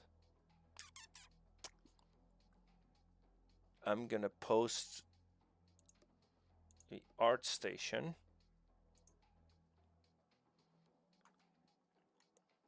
And if that's where you should reach me, basically. It's Discord or ArtStation. That was the wrong one. Sorry, that's not the link I wanted. I have so many ArtStation tabs open. It's the last one. There it is. Yeah, be sure to share any questions you might have. If I don't know how to answer, I'll just tell you anyway. So, thank you. Enjoy dinner. Yeah, thank you. Thank you so much. I'm hungry. Maybe that's why I'm not functioning properly anymore. I'm just hungry. Okay, guys. So I hope you guys enjoyed the stream. This was the longest stream I've done ever, probably. Not just on ZBrush Live, but on my own channel as well. So I hope you guys enjoyed it. If you have any suggestions of something we might do in the future, just let me know. And just tune in next week. That's gonna probably might be my last stream before the summit. Yes, that's the last stream before the summit. Then I'll fly to LA, so I won't be here. And any questions, Discord or ArtStation, and I'll be there. I'll answer you guys when I'm available, and I'll see you guys soon. Bye-bye.